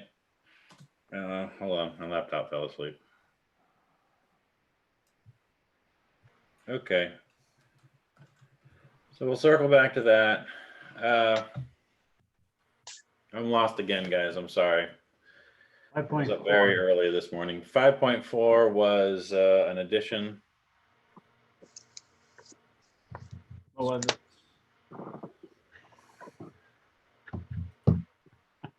I didn't write it down. No, it was the community room paint and flooring, which we've already talked about. That was it? Okay. Yeah. Yeah. Oh yeah. Yeah. There you you're go right. us. There you go us. Thank you, Mark. Thank you, thank you. All right. Well, we don't have anything else on the agenda. Everyone got a chance to read and review the town administrator report and communications, and get in touch with John, ask their questions about that. So I think we'll just pause and try not to put pressure on John here. I will say I am impressed how quickly the contractors have moved in the town office. Yeah. Carolyn, yes, I just saw your hand go up. Oh, wait a minute. Hold on. Somehow you're muted. I'm unmuting you. Maybe. Hold on. There you go. How about now? There you go. We didn't talk about, did we, the dedication for the essential workers and then what you guys were writing up Yep. from the selectmen? Thank you. Thank you. Did everyone get that? I wrote it very late last night. I apologize. My life has been a little crazy. So I wrote a very short dedication, 3 sentences. I didn't feel the need to overdo it. And then the report, I just tried to summarize sort of what's happened. And why don't we go ahead, and since that is, we don't need to approve that tonight. That's going in the town report. If you all want it, because you just got it today, if you all want to just review it, if you have any markup, do it, send it to me. We'll do a round of edits and we'll get it into the town report. At some point, Michelle's going to give me the drop dead date, or Shelley, who's working on collecting everything, is going to kind of yell at me to make sure that she's got it. So don't feel like you have to do it tonight, but this week, if you could take a look at it, mark it up, send it back to me. Yeah, I'll run through it tomorrow. That's great. So Ben, I did look at it. So just Yeah. a couple comments. It talks about encouraged everybody to vote absentee, but it probably should say that the polls will be open, because it really doesn't say that. And then we might give a estimated time of when the town hall might be open. I think, even though it'd be in the town report, hopefully by the time it's out, we'll already be open. And the only other thing is the code committee kind of just got cut off. That, you know, we were close to being done, but it ended with the pandemic struck. And even if it just said, you know, more information to come, or I don't know, those were just my 3 little quick. Yeah, things there, so. I'd love it if Other than that, I thought it looked good. Okay, great. Thank you. If anyone has any thoughts about how to finish that paragraph, I wrote it and I was like, yeah. I don't know what else to say about this, because we don't know what we're doing. Like, so I just left it. Okay. So that was on yeah, that'd be purpose. great. Okay. No, that's good. Thank you very much. I'm not at a computer I can edit it on, but I'll do it as soon as I get. No. I can send those to you too. Great, Ben. great. Yeah, just an email or whatever, you know. Yeah. How are we doing there, John? Oh, sorry, Joel, you had your hand up. Did you have something? Yeah, I just was going to quickly circle back to Carolyn's thought earlier, just to go over how the absentee ballot process will work once we get our ballots. So we can just go over it and on air and talk about timing and how it works and how people get it, and when they can start getting it and all that stuff. Well, I believe, correct me if I'm wrong, you can put in your request for one anytime. Yep. Like now, 2 weeks ago, whenever. But again, if you call the office, nobody answers the phone. So You how gotta are you leave a message. Yeah, gotta leave a message, or send an email to the clerk. If John gets any emails, he'll forward them on to the clerk. Brian has been working. I had a small conversation about the phone system, and I don't know what, I guess the equipment is landing soon, and you're gonna start working on putting it together. Hopefully when we get that in place, that'll alleviate the voicemail problem that we have right now, which is that we can't really modify that message without a whole lot of difficulty. So getting that new phone system in place so that we can leave some of the information on the voicemail when people call in, we can say, if you're requesting an absentee ballot, please do this, this, or this, or whatever, here's your options. Right. So as soon as we can. Hopefully all the equipment lands tomorrow is what they've told me. So then I'll get it built, and maybe this weekend I'll start working on getting it in the town office. Okay. Yeah, Carolyn? So I guess my question is, does each person in the household have to call? Or can I say this household needs 4 and name the people? Or does each person in the household have to call? Great question. I don't know the answer to. Me either. I know I did request one year for mine and my wife's, but I forget how that worked when we brought them back. Because there was a way for them checking to make sure I just didn't go out in the parking lot and fill out mine and hers and bring them back in. So. Right. But that might be a Michelle question. Maybe we can get Michelle to write something, John, to send out to us. No, I can answer. I can answer the question. If you're in the home, you can request on behalf of your relatives. So that's not an issue. The other thing I'd add is that you can go online. You can request directly through the Secretary of State's office. Folks, if there's people out there listening, we want them, contact the office, email, fax, phone, whatever. Leave a message and we'll get you an absentee ballot one way or the other, and you can request. So they can call.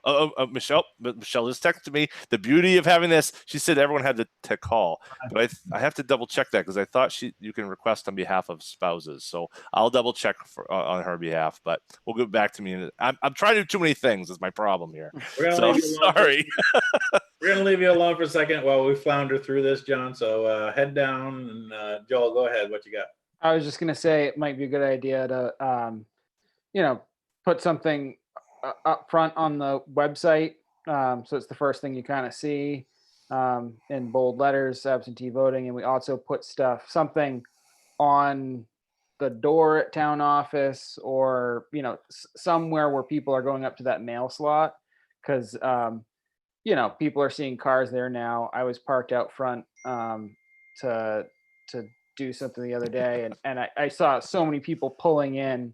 I was dropping my taxes off in the tax slot. That's what I was doing, in the mail slot, and people were just coming up, and everyone was jiggling the door and trying to get in. So that's a good place to share that information or any updates that we need to share. So Michelle told me Michelle told me I don't know what I'm talking about, and she's holding me accountable, which is great.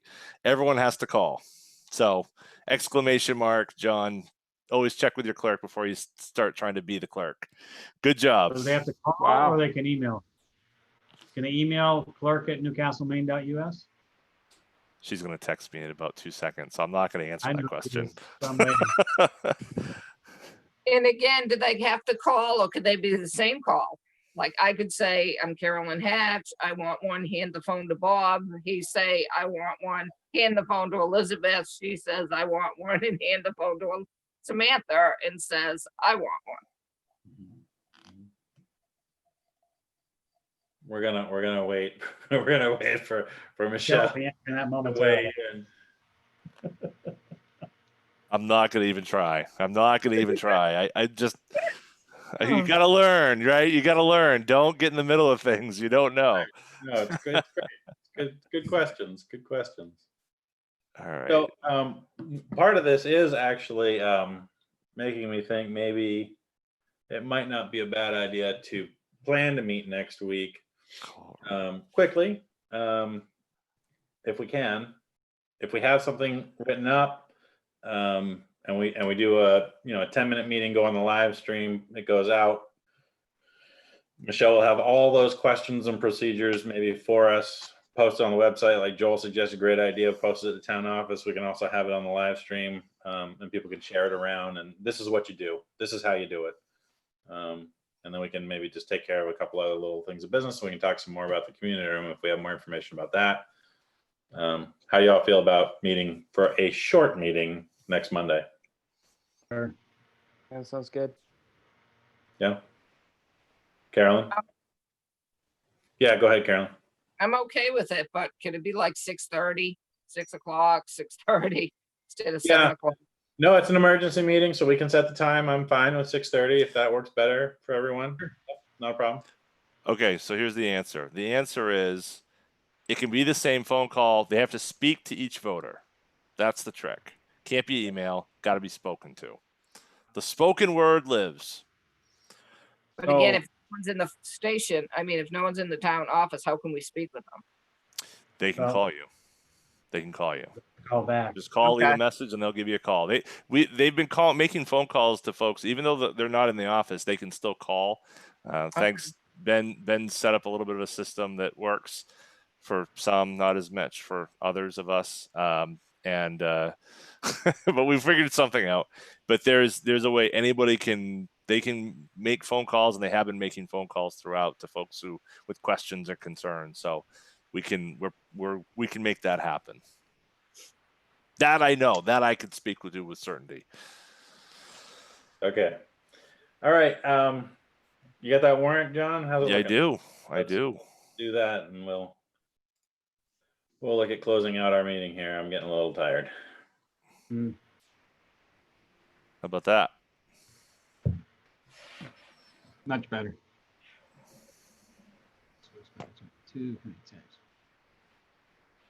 And now we've got the 3 different lines: municipal expenditures, county tax, and education expenditures, secondary and GSB. Yeah. Yeah, I like that better. I do too. Yep. Yep. That's good. That does make it more clear. All right. So I'll make a motion to approve as John's showing on the screen. I'll second that. Okay, so we have a motion and a second to approve the warrant for annual town meeting for July 14th, as presented by the town administrator. Do we have any further discussion about the warrant? Wanda? I just want to note that I still don't like the way it's written. I don't like, now it's Article 5. And actually, the thing that you give out to the town, just make sure we make the article the right, because right now it says Article 6. Mhm. Things change. So that's just my take. I don't like that people can't vote on each line separately. So that's it. Okay, anybody else have any comments, concerns about the warrant? Go. No. Sorry. Okay, seeing none, all in favor of the warrant or of the motion? All opposed? Okay, that passes 4-1. At this time, seeing no other business, without objection, I'm going to declare the meeting adjourned. I moved. All right. Second. Have a good night, everybody. Look to your emails for more information throughout the week, and we will plan to do a 6:30 meeting next Monday. Short. Okay. Short. Have a good Sure. weekend. Short. Yes. Thanks. Thank Take you. care. Bye. Have a good night, everybody. Thank you.